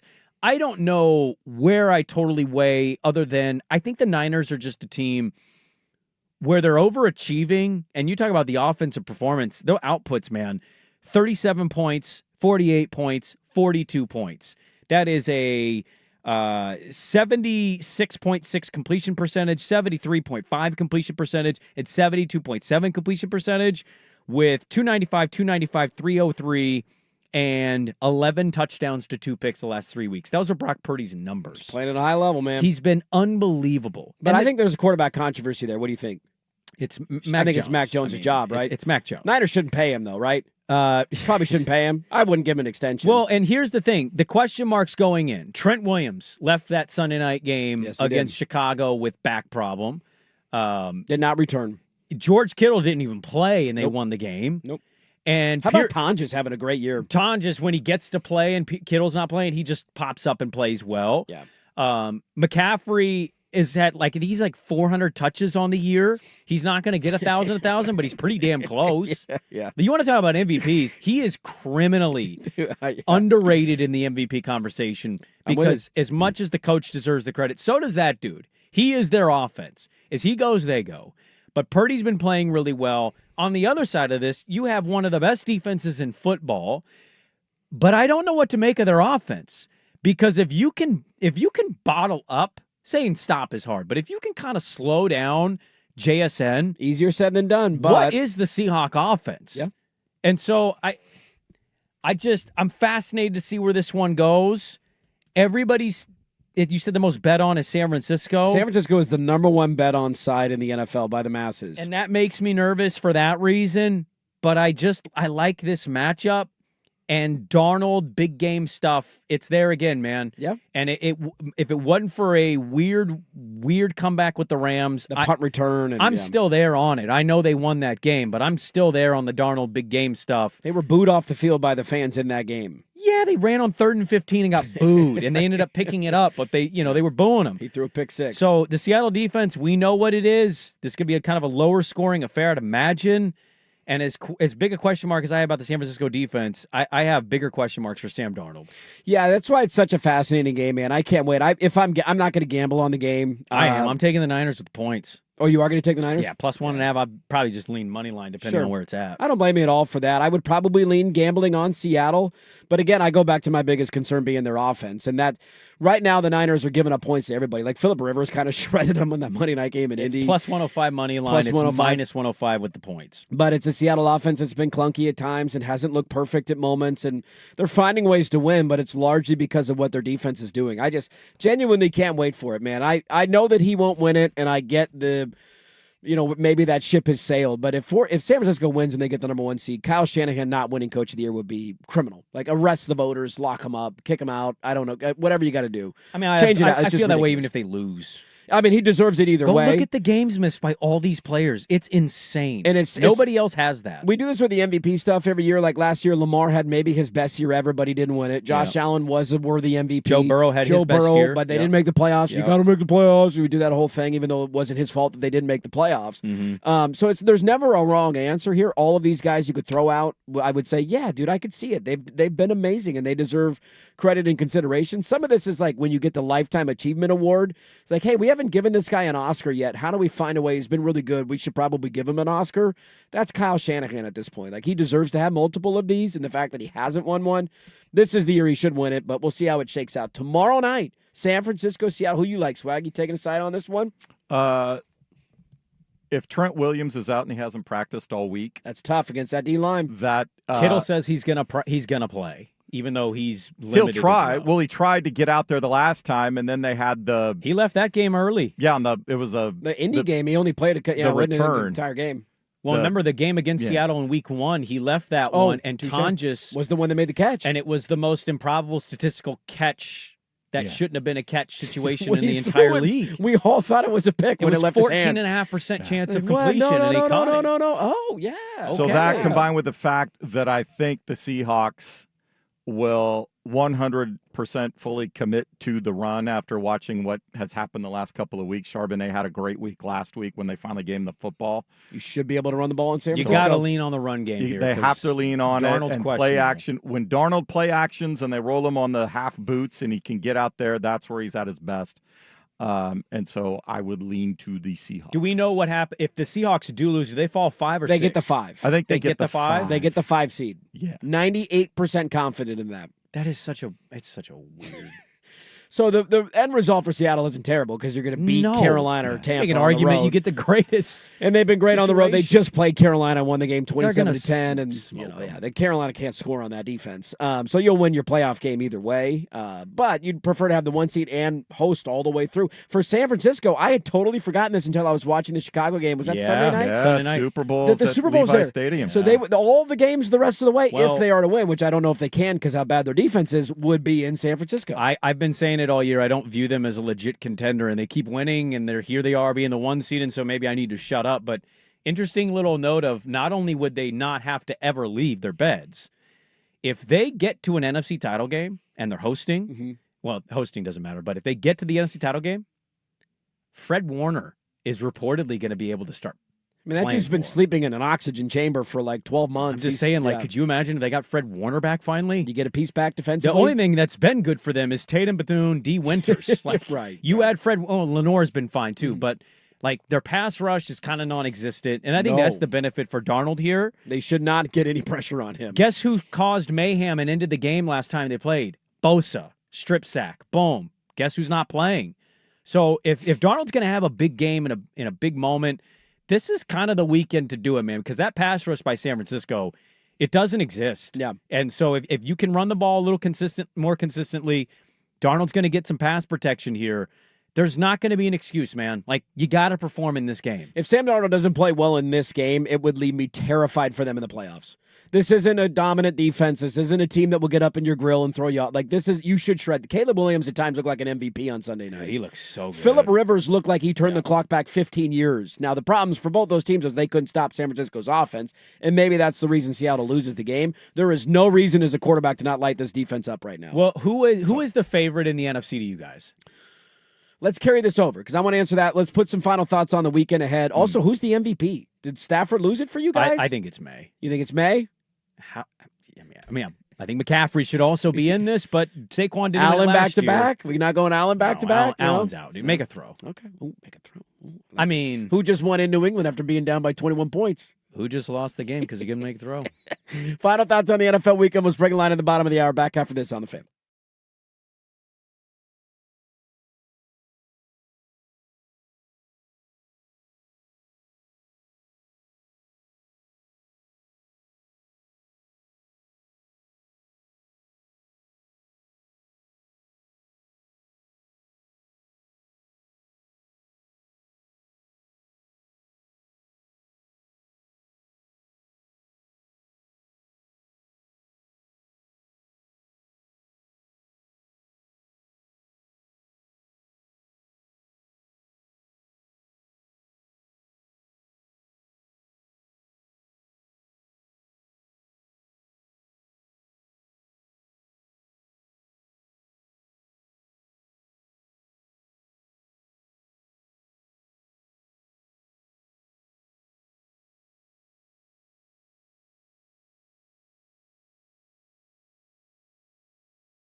All right, welcome back in. MVP up in the air this weekend. It shouldn't be. It shouldn't be. It's done for you. Dude, you can't. How many quarterbacks are allotted that kind of grace to go play the way he played against Atlanta and still be in it at this point? It wasn't Drake, great. If you reverse Drake May and Stafford. I know. And they're in the same great. situation in terms of MVP standing. And Drake May goes on Monday and plays the Dolphins, which I think record-wise is pretty equivalent to the Falcons. Probably. Pretty Right? accurate, yeah. That sounds right. If he goes into Miami in a must-win game and he plays that way and Stafford is just normal Stafford stuff and tears up the Jets, I don't think we're having this conversation. And Has yet May because not it's had any of those Stafford- clunkers this year? I I'm want to not- find a clunker. Like, are we too caught in the moment with that? Because But end of the year is when it matters the most for people. Those I are when know it voters does. start voting. I know it does. Thinking about the vote. Neither one's going to be likely the number one seed. They're both going to. Well, I guess Rams can't win their division, so that's out. His numbers are better across the board. The Broncos should beat the Chargers with Trey Lance, but your dismissal of the idea, given we just saw them do it's against valid. the Chiefs, is I crazy. I get what you're saying. That's totally valid. I'm trying to scroll through and see what's his worst game of the year. Doesn't he have the highest completion percentage in the NFL? I think he does. He's got yeah, 400 rushing yards. Stafford blows him out though in touchdowns and yards. I mean, yeah, let him throw a lob pass to Devontae Adams or Puka Nakua. That's all it is. That's all he's doing. Well, I'm not saying he hasn't been good. I think this is Drake May's award. It seems like it is. I'm just curious if anything can change this weekend, because if I would ask you a week plus ago, I think a lot of people would have said Stafford's going to win the award, and he laid an egg. He was terrible against Atlanta. Laid a big. He's also going to be a wild card, and May's going to be the 2 seed. Who does New England got this weekend? We don't even know, do we? The Jets, I think. The Jets? No, the Dolphins. No, the Dolphins. Just played so the Jets. let's say he plays that game that Stafford just played. Do we change our tune? He throws a couple of picks, they lose to the Dolphins? If Stafford has like a 3-touchdown, no-pick game against the Cardinals and May drops a stinker against the Dolphins, yeah, I think that's going to impact the voting. Should impact the voting. It's stupid that it boils down that way, but I think that's how it works. I'm still voting for Herbert, damn it. He's a real MVP to me. Sunday Night Football is Baltimore versus Pittsburgh. And just weird stuff happening while we're out. We almost needed to do a segment today of what happened when we were gone? Hey, do you know Kyle Whittingham's the coach of Michigan now? What? That happened while we're on vacation. We didn't even talk about that. They got a new coach. I kind of got ghosted. You did? By who? Bill Riley? I texted our guy. Yeah. And he said, what did he say? I said, hey, man, I think Kyle's going to do pretty good at Michigan. He said, yeah, it's a good hire. I said, were you surprised? He never responded. Yeah. I actually think this That's kind a of really hit him out of left weird, field. really weird time for them. Because you had Scally who wanted to leave, Whittingham deciding he wasn't done coaching, or not wanting to leave, but he wanted. It's like, how long can you be a coach in waiting until you're like, what am I waiting for? Ask Jim Boeheim. He went through 4 of them. There was a lot of, and they Missed his kept moving pants. on. Yeah, that was Will Muschamp. He was the coach in waiting somewhere, I want to say, and then he ended up taking a job somewhere else, and so. That whole thing is a weird can of worms. But there was reporting that came out on Lamar Jackson. Yeah. And a lot of people took a steaming dump all over the columnists that put it together and saying this guy's a hot take, clickbaity guy. There's nothing. He's not in the building. He doesn't know what's happening. What? But it does seem like the end of something. Now, what is that? I don't know. But does Jim Harbaugh survive if they lose? Does Mike Tomlin survive if they lose? We know that Aaron Rodgers probably, he's already announced, right, that he's done after this year? No, Maybe his thought magic I saw a wife story that's told says he's coming back for another year. I thought I saw a thing where it said he still wasn't all the way committed to God, one we're or gonna the do other. this again this offseason. And you're going to pick the next team he goes on to win their division and go to the this Super Bowl. The entire offseason again. Get the hell out of here. Something's going to come to an end, though, and that is the way our football weekend will end, with that division being decided between Baltimore and Pittsburgh. Yeah, I think the Harbaugh thing feels as real as anything else. I mean, and maybe that's just me placing that emotion on it, but if they lose to Pittsburgh, and I can't believe they were even, by the way, can't lose to the Browns. Here I am. I'm an idiot. Yeah. Yeah, you can, I guess. They lost to the Browns. But they didn't have DK Metcalf. Have you seen the Browns play football? They lost to Shador Sanders and the Browns, man. He threw 2 picks, too.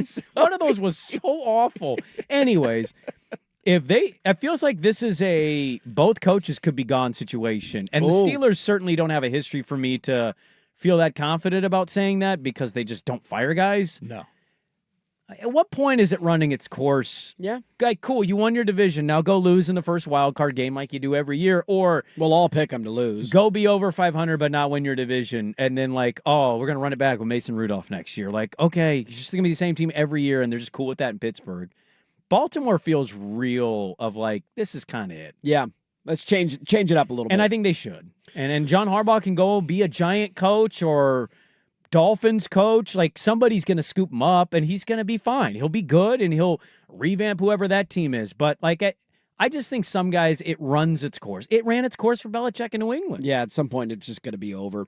It'd be weird, man, seeing either of those guys not in charge there. Are they the two longest tenured coaches in the league? Did Reed – Harbaugh was there before Reed in Kansas City, right? Yeah. I believe they – For their current teams. Yeah. Obviously, Reed's been a head coach longer, but in Kansas City. I think it's Tomlin now, right? Tomlin has to be at number one, I'm assuming. Harbaugh's been there like 16 or 17 Been a long time, man. That Super Bowl over San Francisco was so long ago. Well, do you think both those fan bases are both at a point where they wouldn't mind seeing or hearing a new voice? I think a change of scenery could help a lot of people. I don't know about Pittsburgh, the thing is it's all up to the Rooneys. That's not even the GM's decision. Like, if the Rooneys decide that it's time, it's Mike Tomlin and the Rooneys sitting in a room. Then you need to ask yourself what the Rooney standard and expectations are. If he's not in the realm of being like, well, and also ask the follow up of like it's not necessarily Tomlin's fault that their elephant in the room they can't figure out. He deserves some blame for it. I mean, he doesn't seem very proactive on that position. But how much control does he have inside the organization? Well, can he go to them and say, we're trading up and drafting a quarterback this year? Like, we have to do it? Does he have the ability to say that? That's the hard part. But that's the thing that it's hard to tell there is like, is he that guy? I don't know. Is he the guy that's like, I understand how important the position is. We need to identify it? Because he seems like he's a guy of like, oh, I got Mason Rudolph. Cool. We'll be 9-8. Yeah, we'll cool figure with it out. that. We'll go to the playoffs. Yeah, he just seems like kind of just go with the flow guy who's not really being proactive about it. I can't answer that question. Yeah. If he hasn't been very vocal about it, then he deserves bigger blame. One, I also have a hard time believing being there as long as he doesn't have a say in it. They got to figure that out. Until they do, they're going to be the same team every damn year. And even if Rodgers wants to come back, or they feel like you're the same team next year. Every year. And it won't change. If I were a Ravens fan, I wouldn't be calling for Harbaugh to be fired. This year's been a disaster. They've also been banged up. Lamar's missed a ton of time. And, you have to take that into consideration. I certainly did not see the game against Green Bay going the way that it went. What do you make of all their games they've blown this year? Because their season's entirely different if they don't blow some of those games. Somebody put out, God, I saw this a couple days ago, and I meant to note it. It was, if you flipped the result of every one-score game, what would the standings look like? And it was hilarious. It's got to be nuts, right? Denver is in last place in the NFL because all of their games, they would be 4-12 or whatever it is at this point. And it went through, and Baltimore was one of the main beneficiaries of it because they've lost a lot of one-score games and they've blown leads. And so I wouldn't be calling for it, but I also wouldn't be sad or upset. If they lose this game and you move on and you start things over, Lamar's going to play. He's going to fight through the injury. Here it is. If you flip the one-score games. Oh, wait. No, hold on. Arizona was in the playoffs. I know that. They were one of the teams that jumped in because they've lost a lot of one-score games. I mean, they knocked me out of a survivor pool losing to Tennessee on an interception that they fumbled that then was recovered for a touchdown. Dude, in one-score games, look at these four teams. The Raiders, 5-1. Browns 6-1, Giants 7-1, Chiefs 7-1. Yeah, the Chiefs were the other team. The Chargers Chiefs were like 13 would be 1-6. Yeah. The Broncos would be 2-10. Yep. The Niners would be 1-4. The Bears 2-7, and the Panthers 2-7. The Bears were the other team that sunk like a stone too. So it's just funny when you look at it that way. That's why I wouldn't be. I'm not calling for him to get fired, but I think I'd be okay. So who is your favorite in the NFC? Was my original question. If I were to gamble on a team to win the NFC right now, I would still take the LA Rams. Yeah, I still would take the LA Rams. What is that? It's the quarterback coach, right? It's the quarterback coach, and it's also the lingering concerns of the warts of the other teams are bigger than the concerns I have for the Rams. And I'm not saying I don't have concerns over them. That Philly defensive performance. I know it was not a great team, but I know their defense is playing lights out right now, but Jalen Hurts has been ass for the majority of the year. Seattle's offense disappears in moments when they need them the most. The San Francisco 49ers can't stop a nosebleed. Who else are we going with? Are we really picking the Bears to do this? Well, that's what I was. They just lost to San Francisco. They gave up half 100 to San Francisco. But dude, yeah, I know. But without Kittle. How many times have we doubted that team? I know. And then to go into Sunday Night Football against a red-hot offense and match the offense, they're 6 yards away. They also got help with a pick six, to be fair, on the opening play. But yes, I get it. I know. I would take the Rams. To answer your question, I would gamble on the Rams. But the odds aren't there. Dude, the Bills didn't score until like 6 minutes left in that game. Wild game in Buffalo this weekend. Let's break the line. We'll do that coming up next. Get your fake sponsors in. We'll see if we can rattle some off. Do some gambling. First, here's us with a update. Now, Now, from the George McCoy and Warren Allen Sports Desk, a Sports Center update on the Fan Sports Network, 105.1 FM and 1080 AM. First on the Fan, the Seattle Kraken are on a heater. They have gone from the basement of the division and played their way in the last week and a half back into wild card position.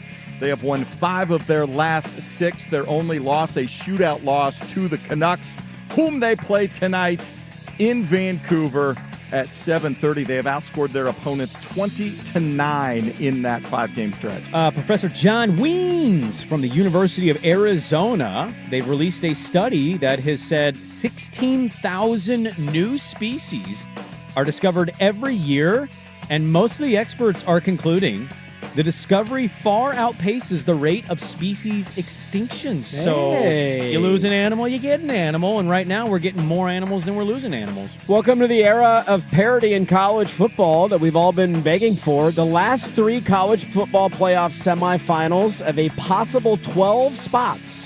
12 spots. 11 different teams have held those 12 spots. Only one team has made the semis twice. That was Texas. You had Michigan, Washington, Alabama, Ohio State, Notre Dame, Penn State, Miami, Oregon, Indiana, Ole Miss. 11 different teams for 12 spots. There you go. More Kraken, animal species, and college football stories in 30 minutes. Jason Swigard from the George McCoy at Warren Allen Sports Desk. Hurt, missing work, insurance companies acting like jerks. Don't call your mom. Call George McCoy at warrenallen.com. The Fan is live.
Sprague in the line. Sprague in the line. Sprague in the line. Sprague in the line. See what we got here. I did a bad job of writing these down as they came in. Can't even take a bathroom break today. No, you cannot. Sprague in the line brought to you by New Year's Day hangovers. Still a better option than a Sprague pick. Wow. I mean, after last week, yeah, that was terrible. I apologize. Sprague in the line brought to you by white quarterbacks from North Carolina. Apparently they have 1/3 the hit rate, which is still better than Sprague's winning percentage. Hey, I was a Drake May guy coming out of college. I remember watching him in You called that one. I'll give that one to you. What bowl game was that when they played Oregon? Was that the... Oh, that was the Holiday Bowl? Was it the Holiday Bowl? Yeah. I think so. think that was Lanning's first year. He was great. Mac Brown was coaching him. Oh, that was a great year. 34, 20-point comeback, like 19 straight runs, 34-31. Oh, it's a great year. I'll let you get away with it. Yeah, I mean, what else do I have? You got nothing.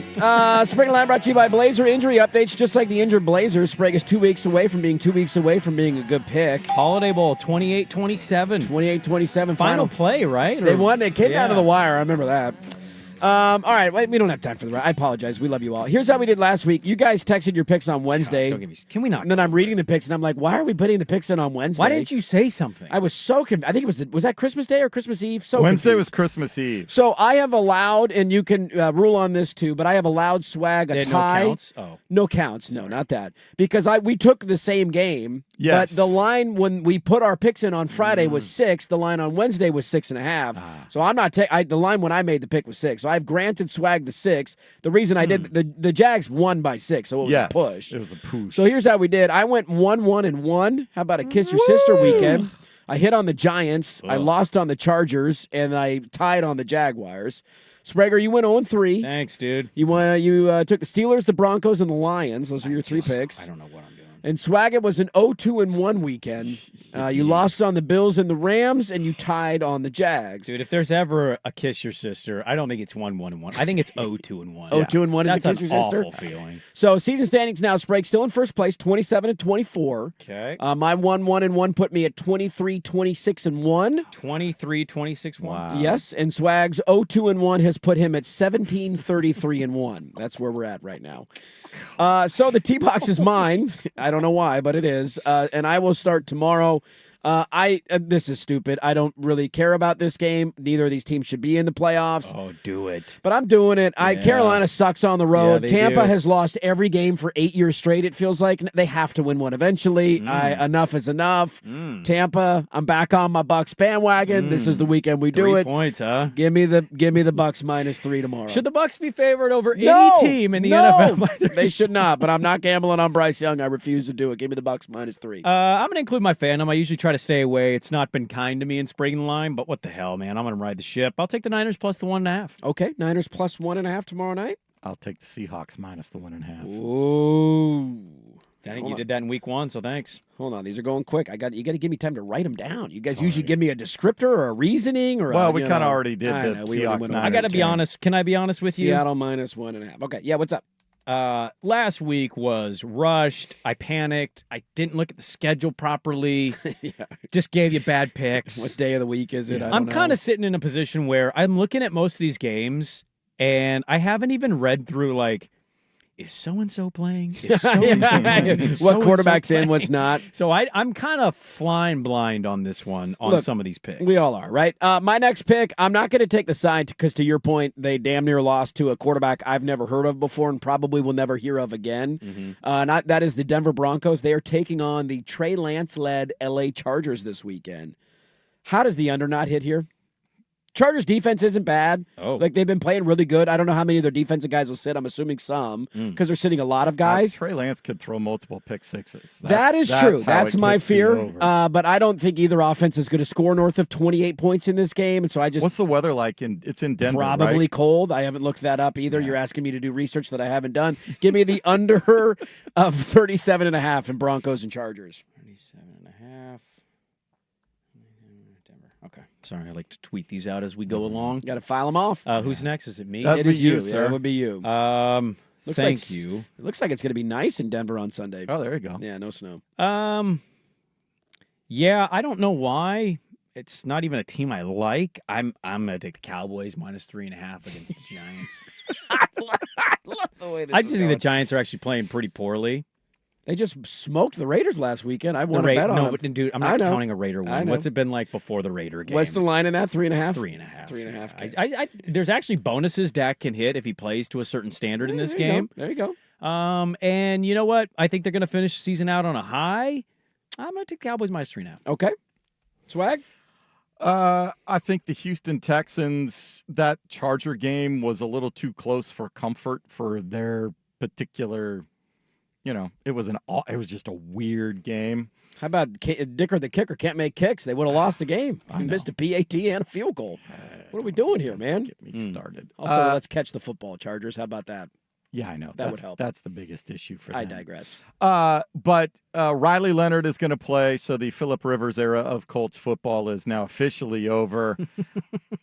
I think the Texans want to amp things up, get themselves feeling good. So I'll lay the big wood in the 10 points, and I'll take the Texans. Okay, now 10 on the dot. They're sitting. Can they move the Texans if they anything else happens? What are they? The 3? They would be the 3 seed. Well, they wouldn't jump the Jags. The Jags have the Titans. Yeah, the Jags aren't losing. I think they're locked in the 3 seed, but the Jags are. No, I thought the Tex. Who's on first? Stellar day to be back. The Jags are 3. You're really well prepared for the show. My last pick is going to go to Texans are 5. Texans are the 5 seed. Okay. Yeah. Oh, that's right. Last pick for me. I'm going to go with a team that I feel like I can trust right now, and that's famous last words because I probably shouldn't do it. But I feel like they're trying to do let's build some momentum into next year. Mm-hmm. Everybody's playing. They're blowing bad teams out right now. And I think it continues. I'm going to lay some wood this weekend in a spot I didn't think I would ever lay wood, and that is Cincinnati, Ohio. Give me the Bengals, -7.5. The Browns are terrible on the road. Their defense usually doesn't travel. Wow. They don't want to let Garrett get the sack record. Shador sucks. Give me the Bengals, -7.5. Okay. I'm going to take a game that has actual meaning to it, and I'm pretty confident in what's going to happen. I'm going to take the Rams in a bounce-back spot here. Ooh. They win this game. They basically sitting in a 5 position. If the Niners are to lose, the Niners will fall all the way to 6. I think that matters to the Rams. They want to give themselves the best chance to face the Panthers or the Bucks. I'm going to take them -7.5 bounce back spot against a bad team, the Cardinals, after what they just did against the Falcons. Okay, Swag, last pick. I will go to the final game of the regular season. Baltimore has finally figured out that they still have King Henry to hand the ball to. Yeah, do you know he's pretty good, huh? Pretty good. The Steelers cannot stop the run. They can't stop the run. So the Ravens, I don't like the hook, but I'll leave it anyway. -3.5. I think Baltimore overcomes on the road in Pittsburgh all of everything that this season has presented, and they kind of dig into their pedigree a little bit here and rally the troops around King Henry. What if they ended up going on a run in the playoffs? That's not out of the question. The only thing is Lamar's health. Like, he's back, but even Snoop when he wasn't bad filling in. No, he wasn't. That was all Derrick Henry. I mean, he wasn't bad, but that was just hand the ball off, hand the ball off, hand the ball off, hand the ball off. No, well, they finally did that, and look what happened. They ran all Ran over 200 yards and whatever. Crazy. Steamroll. Steelers can't deal with that. Well, I don't know, man. They beat him last time. They just beat him a couple weeks ago. It just happened. If in Lamar Baltimore. was more mobile, I actually would give Wasn't that some when ability. King Henry was sitting there on the bench? Was that the one where it was like, where was he in the fourth quarter? Like I think that's it's been been a lot of New their England games. game. But yeah, that's happened a couple times. Been a lot of those games this year for them. Here are our picks. I'm on the Bucks -3 tomorrow against the Panthers. The Broncos Chargers under of 37.5, and then the Bengals -7.5 against the Browns. Sprague is on the Niners +1.5 against the Seahawks. The Cowboys -3.5 against the Giants, and then the Rams -7.5 against the Cardinals. And Swag is on the other side. He's on Seattle -1.5 tomorrow night. The Texans -10 against the Colts, and the Ravens Sunday Night Football -3.5 in Pittsburgh. Look at that. There is our Spraguing the Line picks. It feels great to be. It's coming out on the wire this year, baby. Swag probably not, but I'm nipping at your heels. So I need a good weekend this weekend. We're gonna have to have a chat about my spirit furry animal I fear. You know, we'll get our furries. We'll do You it. fear it's over, dude. It's over. You're dead last. It's over. You're not 3-0, 0-3. You never know. Things can change quickly. Okay. You know? I'd have to basically run the table in the playoffs. You got to get hot. You got to get hot right now. We'll see if it can happen. Wrap it up on a Friday next on The Fan.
There you go. Fist pumping your way into the weekend every single Friday. You guys believe Brooks Koepka left Live Golf? What? How about that, huh? What? Yeah. Should the tour let him back on? Oh, man. What's going to What happen? happened while we were out? Podcast here soon? Probably not. Dude, how about the Masters commercial randomly airing yesterday? Talk about lube. I was going to say, that got to make you move. The Ducks had already won, and then Lube here's it a up. Masters commercial. What a great day, man. What a great weekend it was. How are we all therapeutic? How are we like 2 months away from already a year passing of Rory winning that thing? Isn't it wild? That felt like yesterday. It's going to be right around the corner, man. A couple months away. Masters will be here. You're going to get more commercials as the playoffs end. ESPN's going to be showing it all the time. Think about this for a moment. Yeah. We are seriously in the sweet spot right now. Oh, it's so good. Next weekend, you are going to have Miami versus Ole Miss on Thursday night. Yes. Oregon versus Indiana on Friday night. Correct. 3 wildcard NFL playoff games on Saturday. No, 2. 2, sorry. 2 on 3 Saturday. on Sunday. 3 on Sunday. 1 on Monday. 1 on Monday. So you have Thursday night, Friday night, 2 on Saturday, 3 on Sunday, 1 on Monday. That is the stretch that we are. It is right there. It is almost within our grasp. The sad thing is when that's over, what's ahead of your grasp? Me pretending I know anything about college basketball and talking about the NCAA tournament. You get a little bonus this February. I know, I get hockey. You get Olympic hockey. I get Olympic hockey. I'm very excited for. Very excited. If they get the ice right. We're going to talk about Olympic hockey? No, we're not going to talk about it, but I can't wait for it as a sports fan. Well, it might be on during the show because it's a 9-hour. They're 9 hours ahead in Italy. Let's go, baby. Live breakdowns. Dive into the NBA. Let's do that hockey. The Blazers are pretty irrelevant right now. When's their next game? Tonight. Tonight, who do they play? They're in New Orleans. They're in New Orleans Last tonight. time they were there, Yeah, they lost got that housed game. by Remember 23. Yeah, nobody's healthy. Everybody's 2 weeks away from being 2 weeks away. Is Scoot Exactly. Henderson going to play this year? I don't know. Is he? Are we? After this, they go to We're the now in the Spurs. new year. Remember when the new year was like the latest possible They're return? going to reevaluate in for 2 weeks. Scoot Henderson? And then they'll How let long you know does when he the ramp up ramps. take from a hamstring? If we're reevaluating in 2 weeks, that ramp up's got to be a month. What if he's out the whole year and they're just not saying it? That would be bananas. At what point, like, look, the way I get that college football coaches, we all make fun of them, rightfully so. Yeah. The Blazers doing this is nonsense. What do you mean? Like, Matisse Thybulle has been out with an injury they didn't even acknowledge until yesterday. I saw. And finally it got loud enough, and Yeah. people were like, are we going to say anything about the injured players? And they're like, oh, by the way, Matisse has been nursing a whatever. It wasn't what he Yeah. was originally out for. I also love the fact that the press release came at 11 a.m. on New Year's Day. That's right in the not middle of wanting the you to Ducks report game. it. I think somebody on the Blazer Reddit page was like, Matisse has played. I don't Who's have played the more number right. games, Matisse or Robert Williams? I legitimately think somebody pointed out he's played like 19 of like 100 and some games What are since we he's been a doing here, dude? Blazer. It's some crazy ridiculous, number. man. Dude, I don't know, man. There's stuff on the Blazers. We can talk about the Blazers. I mean, they'll Denny's be there. having the year, right? There's But plenty of time for that. Yeah, there's plenty they of time. are We'll get there. so irrelevant in that league. I know. And they are the definition, as they sit today, of purgatory. No, the Yes. biggest they NBA are not news bad was enough, and they're nowhere near good. No. yeah, that was the Joker going down. Fortunately, it's only Yeah. a hyperextended But that's knee. That 4 looks weeks. Scary, He's out but for a it's month, right? That's Yeah. a long Yep. time. Yep. That's going to change the landscape of the West a little Well, bit. and then Wemby got banged up a little bit. Yeah, his MRI was negative. I so. know, but still. NBA's been good, man. I watched hoops on Christmas Yeah, I Day. know. Are the Unfortunately- Knicks going to be in the finals? Be sweet if they were. I'm rooting for it. New York or Detroit being in the finals would be pretty fun. Yeah, Detroit's interesting. Detroit's See what they been do having- if there's a trade. Had a really good year this year, so that's what we have to look forward to. How many days till pitchers and catchers report? I don't know that off the top of my head, but That's right around the corner. I isn't thought it? about sending out a tweet saying, "Hey, did you guys know the NBA season started on Christmas?" I decided not to do that. I held back on that one. Hey, Scoot Henderson, Hey. reevaluate in 2 weeks. 2 weeks. Yeah. I remember when that happened, saying, "Is he going to be back?" And we're like, "Dude, he'll New Year. He'll be back in the New Year." And I'm looking at a 2026 right here, and he's still getting I also reevaluated. want to do a poll question. Will we see Scoot Henderson play basketball? Will he wear a Blazer jersey again? You got an extension decision looming on What him this is offseason. this team that Dundon's walking into, man? I don't know what you even make of this if you're Tom Dundon. The same team you've been for 5 years? Well, Weird but in between. better. They've got Denny. They've been, but we're how many games below 500? 5. And I know the injuries are a 14, massive part of 19 it. or I get it, but Rough I just, game for the Younger, by the way. 6 games, 14 and 20. Holding Holding on to that 10 seed. Is Dirk going to watch his Ducks basketball team this afternoon? Who do we play today? You're at Maryland. Is Maryland any good? They're not bad. Do they got Derek Queen again? No. Okay, he's gone. He's playing tonight against the Blazers, right? Yeah. Look at that. Look at my hoops He's knowledge. a problem, man. Basketball dirt's getting back in the Derek swing Queen's of a good things, little baby. player.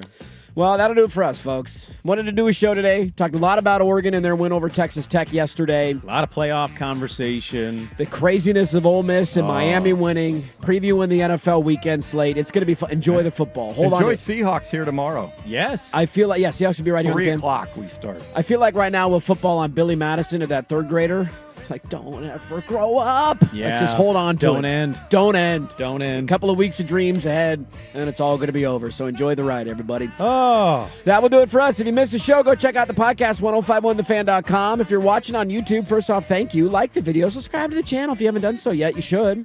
And we will talk to you. We'll be back normal time, Monday morning. Yep. It'll be great, 6 a.m. We will talk to you then. Enjoy the weekend. Enjoy all the football. Talk to you on Monday. Thanks for being with us on a Friday. The Firm of Harrison Meringue is next. Listen to 105.1 FM The Fan.